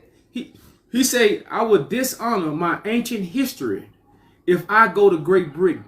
He said, "I would dishonor what my ancestors stood for if I go to Great Britain." This is what he said. But Haile Selassie ain't say that. Haile Selassie went to Great Britain. Because he was an Ottoman Turk. Do you know who the Ottoman Turks? No, he's the Muslim. no. That's why the No. This is what I found out. No. Listen. This is what I found out. This is what I found out. The Europeans made a lie up. Yeah. Because he was going around to unite the whole Ethiopia. No, that's hear me the- out. that's the Muslim. Hey, Yeah, brother, hear me calm out. down, Just hear me out. He was I going. watched the video too. I watched that video. He was going around marrying all the tribes of the surrounding areas to unite them to the throne. The Europeans didn't like that. So they created a lie and gave it to the archbishop. And they made a lie and said he was trying to turn on the Christian faith and become Muslim. That was a lie. That wasn't what he was doing. You see what I'm saying? So did you know that that would have caused us to go into World War One? No, brother. World War One was the He was an Europeans. Ottoman Turk. No, he wasn't, brother. That's a lie. That's what I'm saying. The Ottomans ruled Palestine. The Ottomans ruled Palestine. This is how we get Palestine and Jerusalem. Is because the Ottoman Turk fell. Do you know who the Ottoman Turks are? Yes. I know what We you're don't talking mess with the about. Ottoman Turks. But he wasn't. That's not what he was So doing, we was brother. cool with Britain because Britain is the son of Solomon as well. What? Did you know that? Oh my goodness, bro. I ain't got nothing else to say. I ain't got. Man, you go. Hey, bro, you gonna make me? I'm gonna need a drink. If the I'm gonna need a drink after I talk to you, man. If the Did you read the Kevin brother, if the EWF is claiming that, they're claiming that the British is part of the Soleimani dynasty. No, he talking about the What, is black. Solomon? No, he talking about the black. No. Listen to what I'm saying to you. Hold Listen to up, what I'm saying to you. You talking about the Kevin black? Niggas says that He's saying they're part of what? No, because in the Kevin Niggas it does say God gave a kingdom to the Great Britain, but it's not talking about the Great Britain who had a Selassie went. It's not talking about Exactly. them. It's not talking about them. The Kevin It's Niggas. the same order is the order, talking which about is the the black church, which is St. George. You know what what St. people George is? say. Yeah, but St. George is another. Solomon put his son on the throne of Rome. No, brother, no. That's That's what why. the guy says, brother. That's why you have. I didn't say it. Y'all laughing at me. That's- It says it. That's what I'm saying, brother. You are reading a translation of the Kevin Niggas. You're not reading the one in Geese. You know, let's and then you probably reading the other one. You is you reading the one with Sheba and Menelik on it? I got it right here. I thought I had it. It's on my- It's in your book. Which Kevin Niggas is you reading? The Rastafari edition Oh, with Ziggy Marley on the preface. oh yeah, that's a shit. That's a watered down, bastardized version. You need to get this version, brother. This is the version you need to get. Okay. You see what I'm saying? Yeah, you. This was the first one. Let me get that one. This was the first one that was translated from Geese. Does that one mention Solomon and his son sending his son to Rome? I haven't read the whole book yet. I haven't read the whole book yet, so I wouldn't, Okay. But like I say, this is the first one translated from Geese, with the Black Virgin Mary and the Black Solomon's Jesus. Throne. Remember, Solomon had 1,000 wives. So he had his seed spread. Remember, Abraham was blessed, so his seed will be like the sand of the sea. So we're scattered out through all nations as black people. But you But need to know that. that's what I'm saying. But brother, the Great Britain that Haile Selassie went to is not the Great Britain that Kevin Gus is talking about. Trust me, brother. Okay, cool. But they had to come and respect His Majesty because he was higher than all the kings in England. He outranks them. That's why he's the Field Marshal of England. But brother, that's you guys make it seem like Haile Selassie was the only one who was crowned that title. There was other men that sat on that throne that had that title. He was just the he's last. That's it. He's That's the it. last. That's what it's talking about. But the prophecy is talking about a king that will restore the throne. Haile Selassie can't restore the throne. He can't. A son of man that God chooses. No, we are restoring the throne. How? If People gotta restore everybody the cannot, saints. brother, everybody cannot sit on the throne. That's not how God works. You're changing how God No, works. the throne is. Remember, do you know the new covenant is the laws in our inward parts? So that means the throne is the throne. It means the third eye. So when you wake up the third eye and have the Christ consciousness, that's the throne. Brother, you changing how So- God You're changing how God operates. So someone ask you this: No, When did the that's how throne- Bible no, says no. it. That's what the Bible says. No, it don't. when did the throne become the third eye? What does throne mean? Hold on, hold Because on. the throne Hold means on. a hidden place, a hidden seat. I want to ask you this. Just tell us when the throne became the third eye. When the new covenant, when the first temple was destroyed in So- Jeremiah 33. So in did Haile 31, Selassie? when he So says he'll write his laws on your inward parts. I got that. So did Haile? The reason why I say that because you're not gonna go by a book. You're gonna go by your actions. So those who have the law in their inward parts, they gonna move a certain way because God has put something in them. It's not gonna change the order. So Right. so this is what I want to ask Right. you.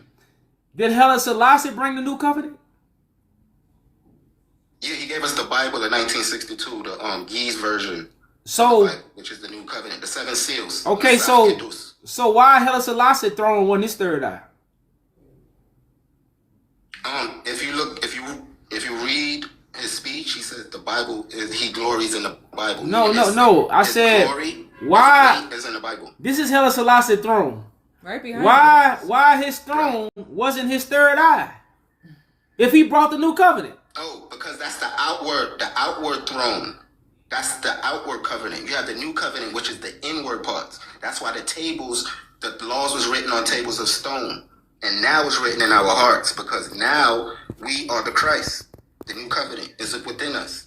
Haile Selassie came to give us the law and the government for us to establish it and keep it. So we have to take it. We have to come together. EWF is the only black government in the world. The Tewahedo Church is the only black church in the world. There's no other black church besides Tewahedo. Because it's not under Protestant, it's not under Rome, it's autocephalous in 1959. So Selassie gave us the church. As it says, princes shall come out of Egypt, because, Coptic is Egypt. Ethiopia shall stretch forth their hands to God. I need That's some the Mary Tewahedo Jane out church. here in this boy. Brother, Psalm that 68. church, that church you talking about, those people that's in that church, they still worship a Christ that came 2,000 years ago. That's what That's why we have to take it. What, That's why we have then, to take it, why sister. then why don't y'all take it then? We have to take it, not just me. All of us have to There's come some, together. no, and know there's the truth there's and multiple take it. there's multiple people in that organization. We've talked to those people before. So We need more people. y'all need black more to people. come together. So y'all like Yes, IUIC, because y'all we need have more the people, kingdom. more people, and then what? Black people, More black people, black people. yeah, only. more black people, and then Yes. what? What happens when you get all that black Yes. people? What happens? We get the kingdom, like you just said. We get the kingdom So With no structure? So I want to ask you as this: a nation. Who Yes, is the with structure? so listen, It has structure. We have a listen, constitution. listen, We brother. have a land. We Who- have a church. Who is the leader of the EWF? Well, right now they just did a vote. We have Dr. James Winburn. He's the president that was just voted in. The last president was a lawyer named Cheryl Murray Esquire. She was the former president, but she's the president of Local 12 because we have Local 49 in North Carolina and Georgia. We have Local 14 in Shashamani. If you go to Shashamani, yeah, you could go to Local 14. They have the building out there. And if you're in Addis Ababa, they got Local 101. So yeah, we got locals out there. Okay, Right? okay, that's what I'm saying. So the president would be the one who sit on the throne, right? No. It's not a throne. This is for black people. We have the throne. So you only president for a year. So what's the point of voting for a president? He only president for a year. For leadership? Because everybody leadership. everybody has to have leadership. We have to have structure. That's the part of a treasurer, That's what I'm a saying. secretary, And a vice president. brother, Christ is the leader of the nation. Yes. Selassie gave us the church. Okay, He's the leader. so it don't say president is the leader of the nation of Israel. It don't say that. It says Christ is the leader. Christ is the high Right. priest. Christ is the head Yes. of the church. We Which is don't the vote, consciousness, right? brother. We don't vote for president. Is the Christ the consciousness? No, Christ No, is a Christ- son of man. Christ is a title. Yes, that's a human. No, Christ is a title. human. Christ is a title for a position, brother. Christ is not a consciousness. Which Christ ain't a Which consciousness. means it's a consciousness. No, it's a Paul title. never met Christ, right? Christ is a Paul title, met Jesus. brother. Christ is Did a. Paul meet Jesus? Listen, Peter wasn't Christ. The disciples wasn't No, I said Christ. Paul. Paul wasn't Did Christ Paul ever either. meet Jesus? Paul wasn't Christ. Okay. Yes, he told them that they are Christ, that they'll be better, do greater works than him. They raised people from the dead. They opened up jail cells. But they changed wasn't people's lives. Christ. They baptized people. But Yes, okay, they was. They had the Holy Spirit. Listen, Paul followed Christ. The disciples followed Christ because Christ was the leader. Yes, Christ now was within you can them. receive the anointment that Christ have, but it starts with a Christ. brother. Structure starts Christ with means anointed. structure. Start with order, brother. If you don't have order, you know what people going to start doing? Just what you know how many people say they got Christ consciousness? How can we tell who got Christ consciousness and who don't? Because everybody say they got it. So how do we distinguish? By knowing Ethiopia.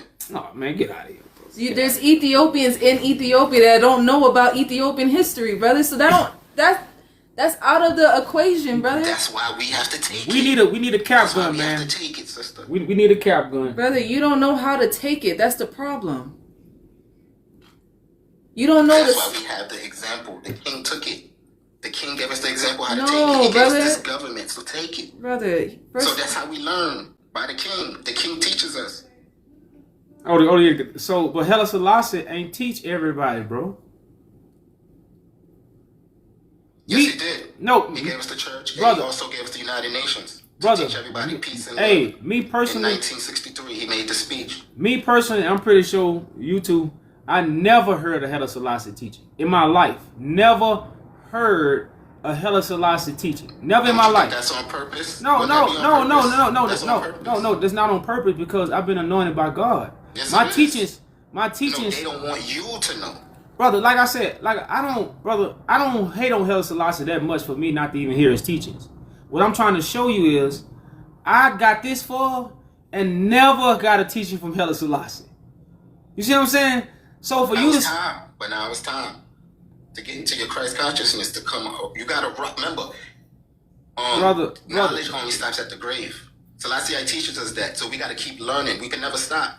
So yeah, you never heard of it before, but now is a new day. brother, we are at rest when it comes to information. That's what Christ is supposed to give you, rest. But you are still seeking for more information.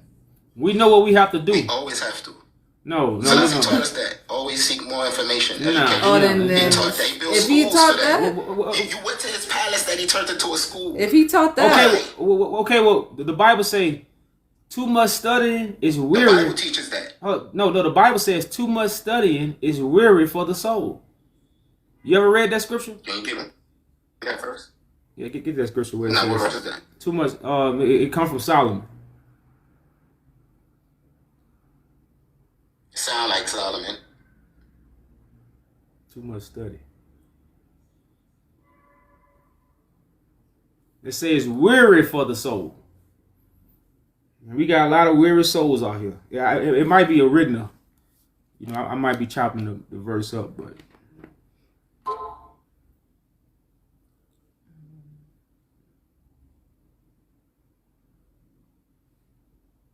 Ecclesiastic Christ 12. said, let that eye be single. Ecclesiastic 12 and 12. Christ said, let the... Okay. Go read it. This one? Yeah.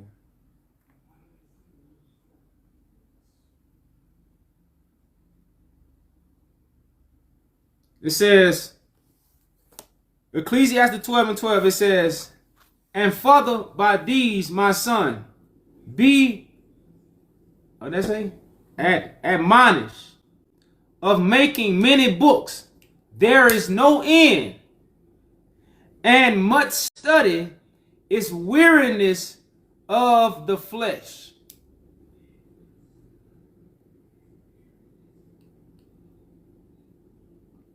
Yeah, he's saying that to study, and that the flesh is not going to want you to study. So basically, No, it says much. The No, body. it says much study is wearisome to the flesh. That means it wear you out. It wear you out if you study a lot. It wears you out. Yeah, the flesh, but not the mind.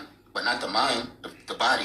The It flesh. says of making That's what's gonna wear. of making many books. There is no end. That is almost like numbers.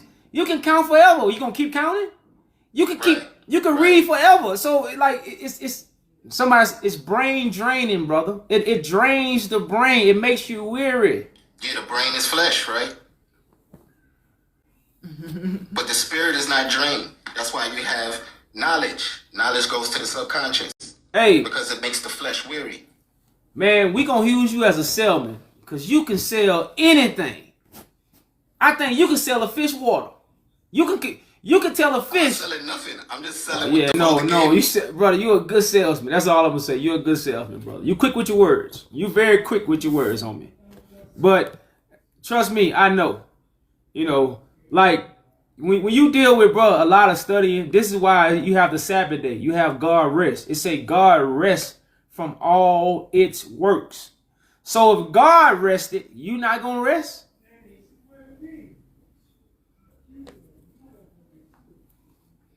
Of course, brother. Of course. Okay then, so it's a truth that's going, well, you ain't have to look. Once you get the truth, you don't keep looking for it, brother. Once you get the truth, you at rest. Now, I'm not saying you're not gonna have to perform, you're not gonna have to put works in, but we're not looking for the truth no more. We know the truth. So we at rest. All we do is wake up and how would I say it? Wake up and do. You see what I'm saying? That's what God's Sabbath day is about. That's why it says, all those who are heavy burdened, come to me and I will give you rest. What is this rest? You don't look for the truth no more. I don't have to study books. I don't have to read books. Now, if I want to become better at something, like say I'm a carpenter, and I want to become better at something, for me to become better, I got to do it. See, that's real life. For you to become better at something, you have to do it. You don't study it. Because, like I said, I'm a welder. You can study as many books as you can. Guess what? You'll never be a good welder. You can read every book on the shelf. When it's time to strike that rod, go around the pipe, you're going to be lost. You're totally lost. Because all you did was study a book. I think your teachings would be good for the EWF. That's what I'm saying. You should come along, come start a local or join a local so we could build. Well, like I say, I don't have no problem with that. Matter of fact, I tried to. Yeah, we did. We tried to, and guess what? Matter of fact, Right. a brother named Lazarus. Peoples that could get... Okay. Are you familiar with Lazarus? Lazarus? Yes. I went and sat down and talked to him. I went and met him in Georgia. We sat down and talked to him to move forward. And then we went to New York. We ran into another sister. I can't think of her name. Matter of fact, she just sent me an email. They was having some kind of something in New York, but we in Africa, so we couldn't make it. So I have no problem with meeting and sitting down with people who have the energy to nation build. That's what I do. But you know, I think, man, I forgot what something happened where we couldn't join. Something happened. I can't remember exactly what happened. But you know, I have no problem with sitting down for anybody, brother, who have the energy and the thought to nation build. I inbox you then because we with all of them, we get this situated and we come together because it don't make no sense. Everybody separated. Okay. All right, well, brother, send me an inbox, and like I say, if I can be there, whoever I need to talk to, I will, and we'll move forward from there.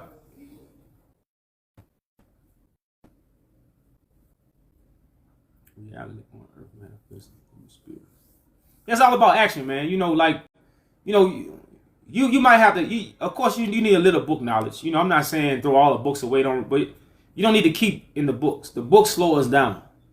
The books are not really for us. You know, these books are for certain people. As you see me up here, you know, these books are for certain people who have the keys to go in these books. If you don't have that key, that's why the Bible said Christ's gonna be given a key, and whatever he opens, no man can shut. Whatever he closes, no man can open. So, to the ones that's given the key, this who these things are for. Everybody else just gotta accept authority, righteousness, and direction. That's why even the Bible says, only a fool hates correction. You know, if my brother can come show me something where I'm doing wrong and he can put me on the right path, man, appreciate that, bro. Thank you for looking out like a big brother. That's how we should be looking at one another if we God chosen people. You know, so if, like I said, if my brother can show me a better path than I'm walking, I should be all in. Let's see, that's the wickedness in our own people. This is why we have nothing. Because we wicked. Our own people are wicked. You know, so, but it's coming a time, y'all, well, you know, a lot of stuff is being broken off for us, man. And like the Bible says, we're going to see eye to eye. It said in that day, Judah and Israel going to see eye to eye. Two sticks going to become one. And that's what's going on in these times. God is, you know, removing that heart of stone and giving us a heart of flesh. Now I feel my brother. Because I know, even with me being who I am, if I had my old mind, I come from, well, if you went where I was from, we mugging you. We looking at you crazy. Like, what you doing? What you doing around here? You in the wrong parts. You an alien. That's the mind frame that we was brought up in. Now, man, when I got the truth, y'all, like I say, I know it's a rebirth. Now I see brothers from all over the world. I see love. I ain't never seen that before in my life. And I never been a knucklehead to where I'm just crashing out on someone, but I used to mug a lot of brothers for no reason. Just because I ain't know them, I was mugging them. You see what I'm saying? So I know how the heart of stone can be taken from you and you given the heart of flesh, where you now feel your brother, you feel your sister. This is something that we ain't have. That had to be the spirit, because like I say, a lot of our cultures are the same. You know, and to be reborn again, y'all, that's something that's real. That's real. That's real. Hey, you ever heard of Grover C. Redding from Chicago, 1919? I never heard of it. All right, look up Grover C. Redding. He's one of the first Rastas in America. Well, Rasta started in America. It didn't start in Jamaica. It started with the Star Order of Ethiopia in 1919 when Haile Selassie Rastafari sent the 4 ambassadors to America. And that's when Grover Redding started saying that we're Ethiopian and going by Ethiopia. So he started the Star Order of Ethiopia. They killed him in 1921 in jail because they started a riot in downtown Chicago. Okay. Well, I could definitely see that. You know, because you had preachers talking about Ethiopia and how we was Ethiopians all through America. You had preachers traveling the world preaching about Ethiopia, and Ethiopia is the promised land. So I could definitely see how Rastafari can come from America. You know, but I never heard of the brother. We'll definitely look him up. And Leonard Howell learned Rastafari in Harlem, and he went to Jamaica because he got deported. So he went to Jamaica teaching these things. He didn't like come up with it out of the blue. Okay, all right, that's what's up. I ain't know that, you know, and that's another thing we don't know. Like, kings always sent ambassadors over here to America. Even Menelik had an ambassador come over here from Ethiopia. You know, and matter of fact, in 1800s, you had Abyssinians come over here and help African Americans build a church in New York. Right. You know, this is before Haile Selassie or Menelik was born. You know, so right, because of the treaty of friendship between America and Ethiopia. Because if you remember, America is built off of Ethiopia's knowledge, which is technology. We didn't start getting airplanes till 1905, and computers and TV. All of this stuff comes from African technology. And they learned this stuff from us. That's why they have these Masonic lodges, and they worship Solomon, because Solomon is the grand architect We didn't start getting all this technologies until like around the 1800s. Okay, well, that definitely could be true. I can't deny that. You know. Well, you should also, look into the first Pan African Conference because it happened 4 years after the Battle of Ottawa, and that's what really probably, influenced that brother that you was talking about, because that's where they, was influenced. That conference was influenced by the Battle of Ottawa. And that's what started. And a lot of them was influenced by Prince Hall too, because Prince Hall was saying going back to Africa and stuff like that, on ancient art of Ethiopia. Because you got to remember the Treaty of Friendship between America and Ethiopia, it trumps out the Moroccan treaty because Morocco is not an empire no more, and Ethiopia being the only empire at the time. If you are Ethiopian, you're considered a free person. That's why we're not supposed to use the name black, because black means you have no nation. You have no nationality. You have no king. So us being Ethiopian or EWF gives us sovereignty. But we just have to come together as black people and build, because they can't even lock you up with these treaties. Okay. That's what I said, man. I always talk about the round table. So, a lot of information is here, but a round table has to be created, and we have to move in the right direction. And the throne of David is the fulfillment of Bible prophecy that nobody has ever really introduced us to. We have been introduced to a lot of idol worship, but to be introduced to the fulfillment of prophecy truly make us move in a unit and give us our majesty back. So we can have jurisdiction all over the world. We no longer talking about these things. We can actually establish these things if we accept correction. Yeah, also, we just had a conference with Prince Eremias in Washington, D.C. as well, because he works with the Ethiopian Trust, and the president is in charge of that Ethiopian Trust for black people. So that's why we have to come together with the Ethiopian World Federation to get these things that's owed to us that, Tedros gave and Menelik gave and Selassie gave. Okay. Well, brother, like I said, man, send me the inbox, and, we're going to do what we can to come forward, or what we need to come forward with and move forward. That's my principle. Somebody said they violate treaties all the time, but they violate treaties all the time. But if we don't put force into it, they could violate it if we don't come together. One person can't hold a treaty. It takes more than one person to hold a treaty.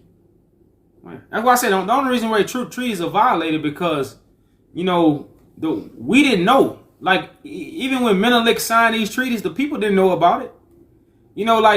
So now we're in a time where information is shown to the public. Back then, a lot of information wasn't shown to the public. That's why Grover Redding was trying to tell people about the treaty and telling them that we're Ethiopians and that the king is going to bring us home. And he was giving them prophecy about before even 1930. This is 10 years before it even got to Jamaica. Okay. Shoot, Menelik was trying to bring us home.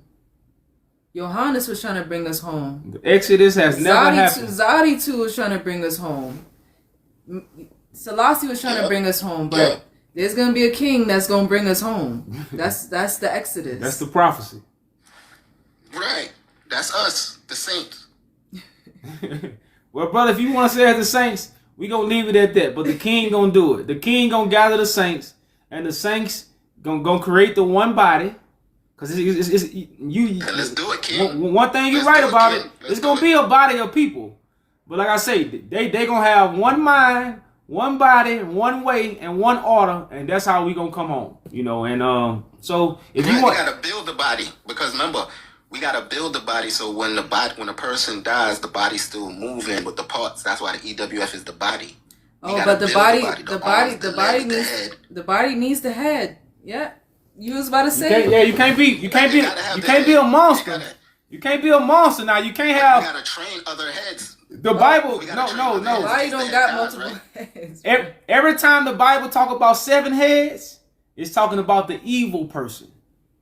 See, the evil kingdom got 7 heads, 10 crowns, 12. No, the body of Christ got 1 head. All right, let me count the 7 heads. 1 is the president, the vice president. Then you have the third vice president. You have the secretary, said. you have the treasurer, and you have a chaplain, and then you have a elected member. That's 7 heads. Brother, you didn't hear what he said.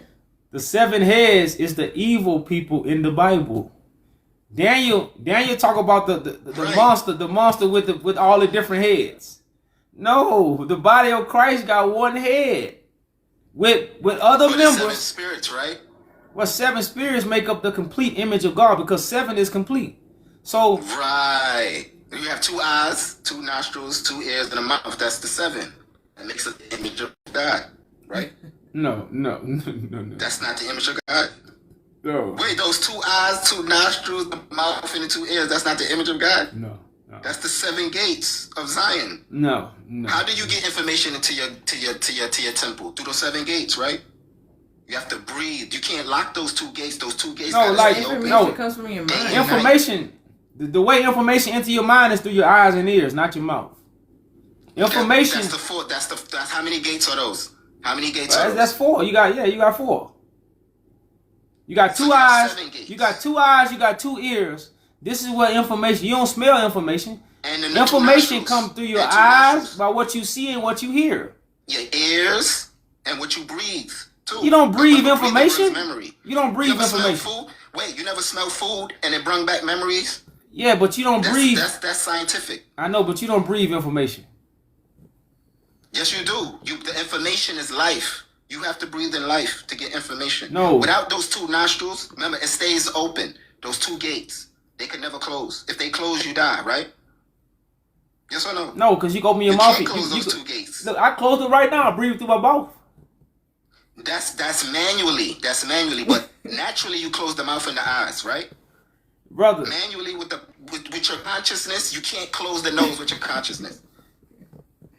Right? Those 2 gates. Remember, it says the gates will be open day and night. Brother. Where the light of the Most High will come in. It says, bless those who have what? The eyes to see and the ears to hear. Right. Okay, the eyes. Right, that's life. So information is gonna come through these 2 right here and these 2 right here. 7. So All 7. the 4 gates, corners, information come through. the All 4 7. corners, the 4 seasons, the 4. 4 corners. Yeah. Right. The eyes, the nose, the mouth, and the ears. That's 4. Well, like I say, Right. North, south, I told, east, and hey, west. hey, you one of the best salesmen. You're gonna be one of the best salesmen in the kingdom we have. You can sell. Somebody gonna say, I ain't got no money. You gonna convince some money in their pocket. You'll convince somebody that money in their pocket and they dead broke. You gonna be like, man, look at my bank account. You're like, nah, man. If you press this, 1,000 gonna show up. That's you, bro. If you don't have Christ, you are dead broke, right? If you don't have Christ, you dead broke, right? Yeah, you are. Yeah. Even if you got money. Right, okay. Yeah, That's the but- convincing right there.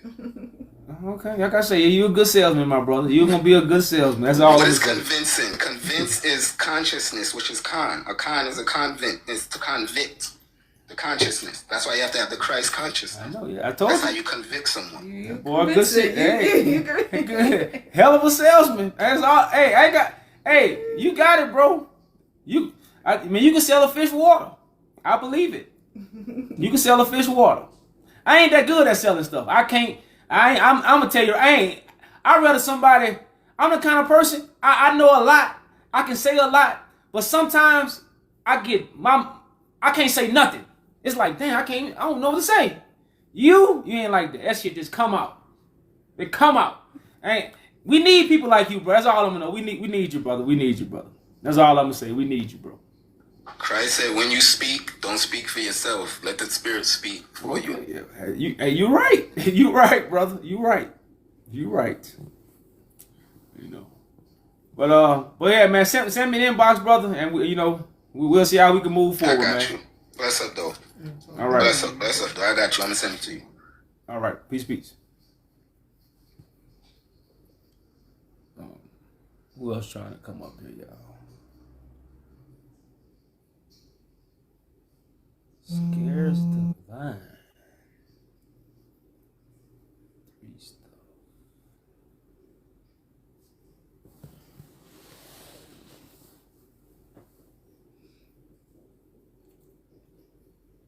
Still no water.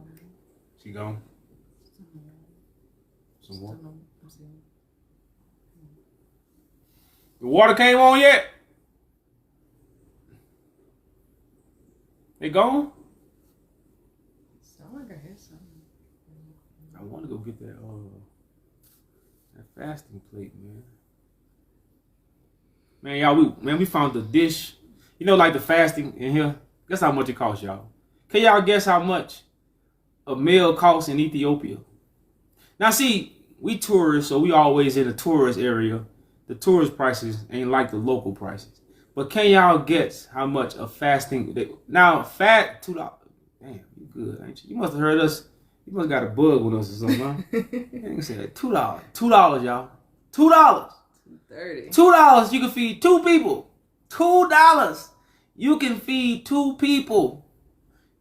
Now, you know, they don't use the word vegan over here. You don't find fasting because in Ethiopia, most people damn near already vegan. They don't eat.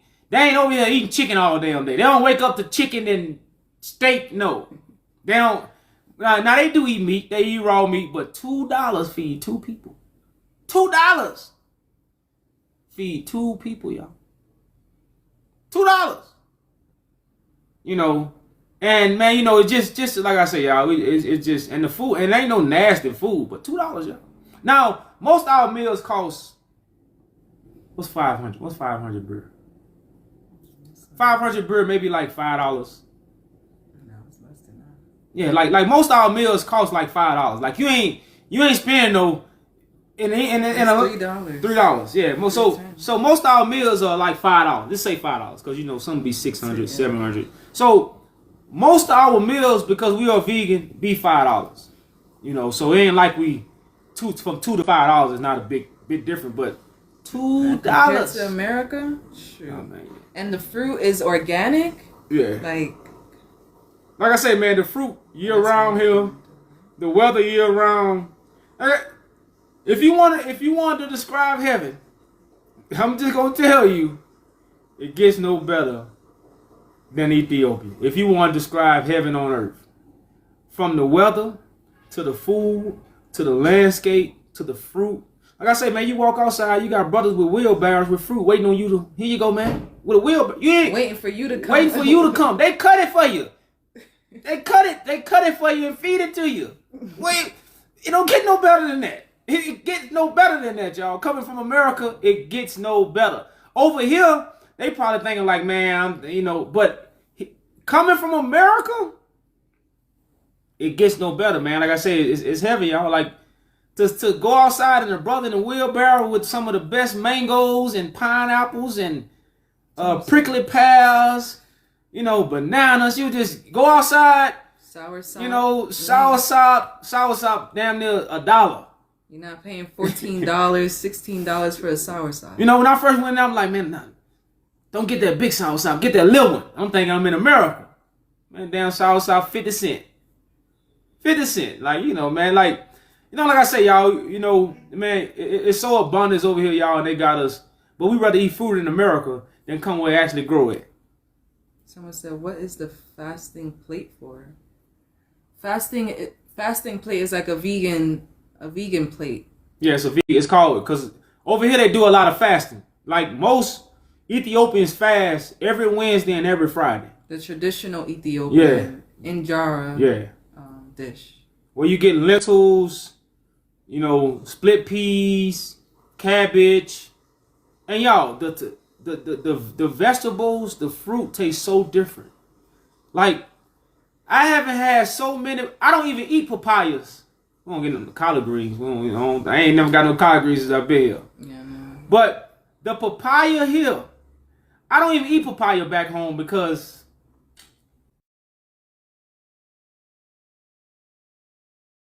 I eat papaya every day. I eat papaya damn near every day. Whether either I'm drinking a smoothie, a fresh papaya, or I got the fruit. But I eat papaya I give me a papaya slushy damn near every day. I made a video. I'm drinking papaya. It's bomb. And we don't talk about the sugar cane over here. The sugar cane on another level. The sugar cane juice is on another level. You remember that season, that slap your mama season? The sugar cane juice over here make you slap your mama. It's green, and it tastes like nothing else. It tastes like you don't even know. You wouldn't think it was sugar cane, And that's why I say, man, once you understand life, this is the necessities of life you want to be around. You see what I'm saying?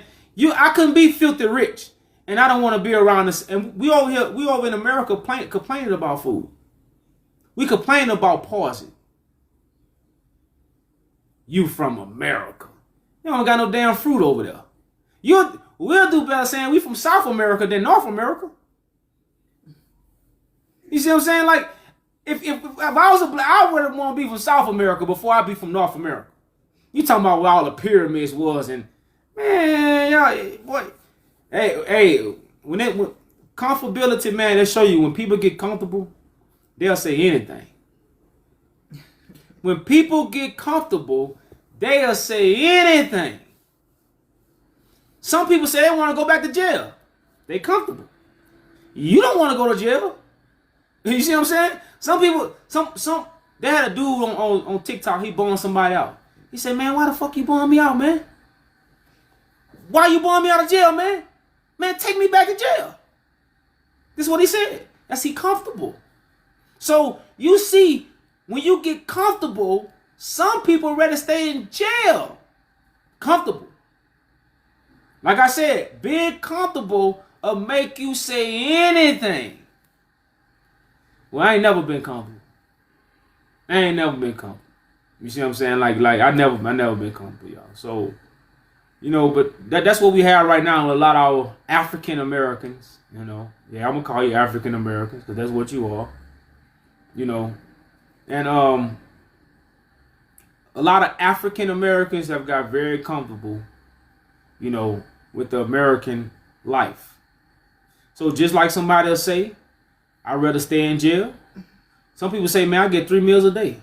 When I'm out in the streets, I get no meals.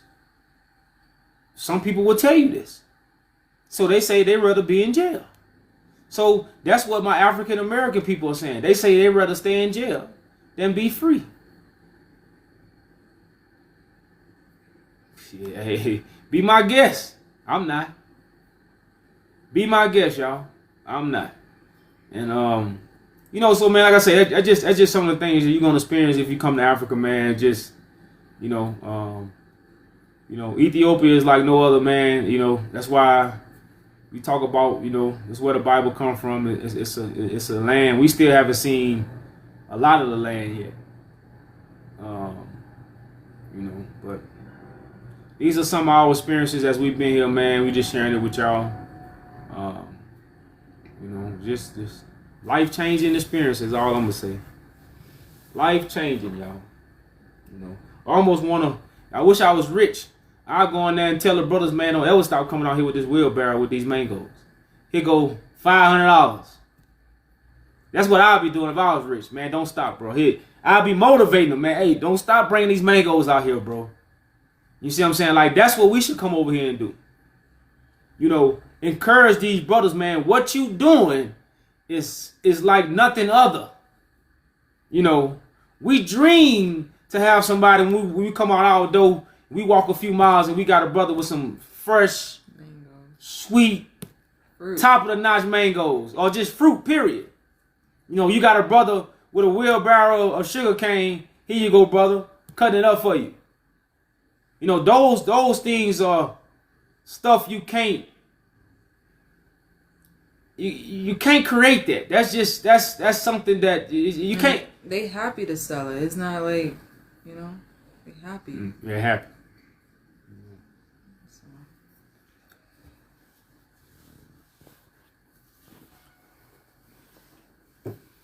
But any more guests want to come up, y'all? I know we really. Any guests trying to come up, y'all? If not, man, I think I'm gonna give me a $2 plate, y'all. I think I'm gonna give me a $2 plate. Man, we ain't got enough room to bring nothing back, man. I actually overpacked. Now I know what I know now. I would never overpack like I did, but I overpacked. Not knowing what to expect. Just trying to be ready for each and everything. You know, but I can't. I got a gift, man. I showed y'all my gift. I showed for y'all my gift. Let me show it. I can't even bring it back. But my brother got me though, man. My brother got me, but I'm gonna share my gift with y'all because I'm gonna have to give it back. Well, you don't gotta give it back. You just keep it here. Gotta brag, man. Might have to take the background off, and Oh. I might just you just stay there. They're gonna be able to see I it. don't think they can see it. To you and Oh. hold on, y'all. Y'all guess who this is, man? I told you, my good brother, y'all, who understand the mission, man, who definitely with us. Actually a pleasure to have him on board, man. Y'all see that again, and like you said, this is something that's, Let me get this camera too. But this is a gift, y'all. My brother gave me, man. Y'all can see it good. They can see it. Oh, they can see on mine, yeah. They can see it on mine. Yeah, they can see on you. Okay. Y'all know who this is, huh? I shouldn't have to say no name. But I can't. I don't even want to bring it back on the airport right now because I'm not prepared. You do look a little chubby. Yeah. It's art, but man, it's something that's gonna last forever. I'm gonna pass it down from generation to generation. This is one of the men that inspired me. In my journey, one of the men that stood strong, stood tall, was a man of righteousness. Now, even though he didn't have all the knowledge and he didn't do everything right, of course he was just a man. But what he stood for, is what I stand for. And that's for the people. That's the pride of the people. That's the dignity of the people, and that's the courage of the people. And this man stood for this. So I respect him. And then he looked just like my great uncle, man. Yeah, Menelik my great uncle was called Uncle Son. And man, like I said, when I see him, my Uncle Son gave everybody a name. He never called us by our real name. He gave everybody in the family a name. And man, Menelik, his looks was identical to my uncle. And that's another reason why, I kind of, how would you say it? Attached, feel attached to him. Because me and my uncle, we was real close. He had great respect for me. He always told me I would be something. So but this is a gift, man. The brother gave me. Real nice piece of artwork, man. That's gonna last forever in my family. You break this, it's almost like you're gonna be cursed if you break this in my family. So we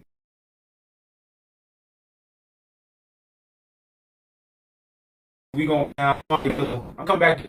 I know when I leave, it's gonna be in safe hands. It came from safe hands. So just wanted to share that with y'all. I know I showed y'all not too long ago.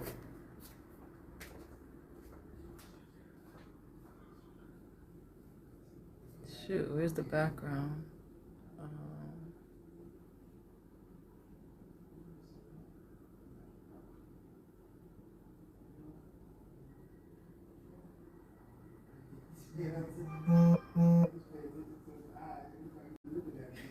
Like the Jesus picture, huh? He's falling all over the house.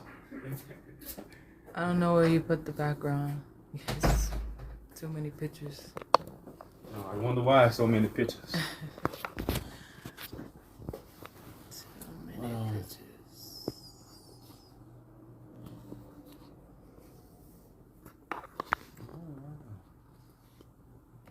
Yeah.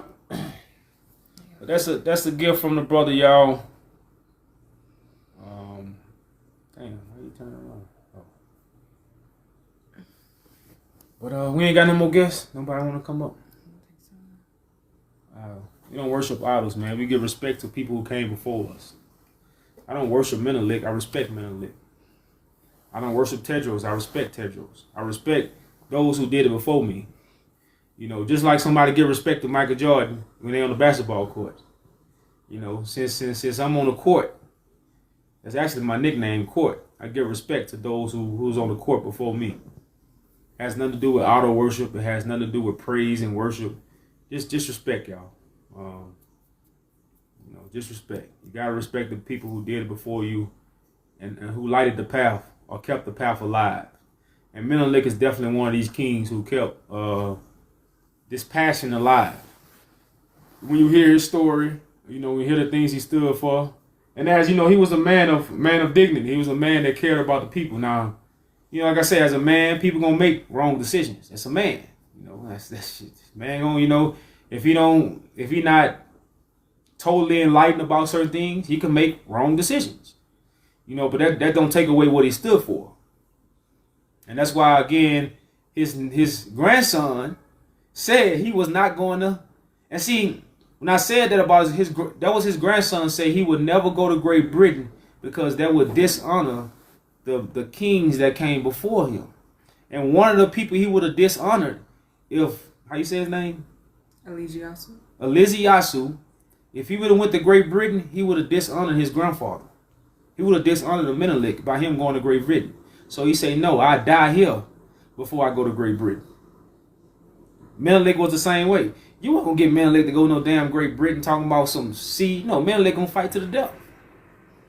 You see what I'm saying? And that's our culture, death before dishonor. We'll die in the streets. See what I'm saying? Like, so, this is the same mind frame, but just on a different level.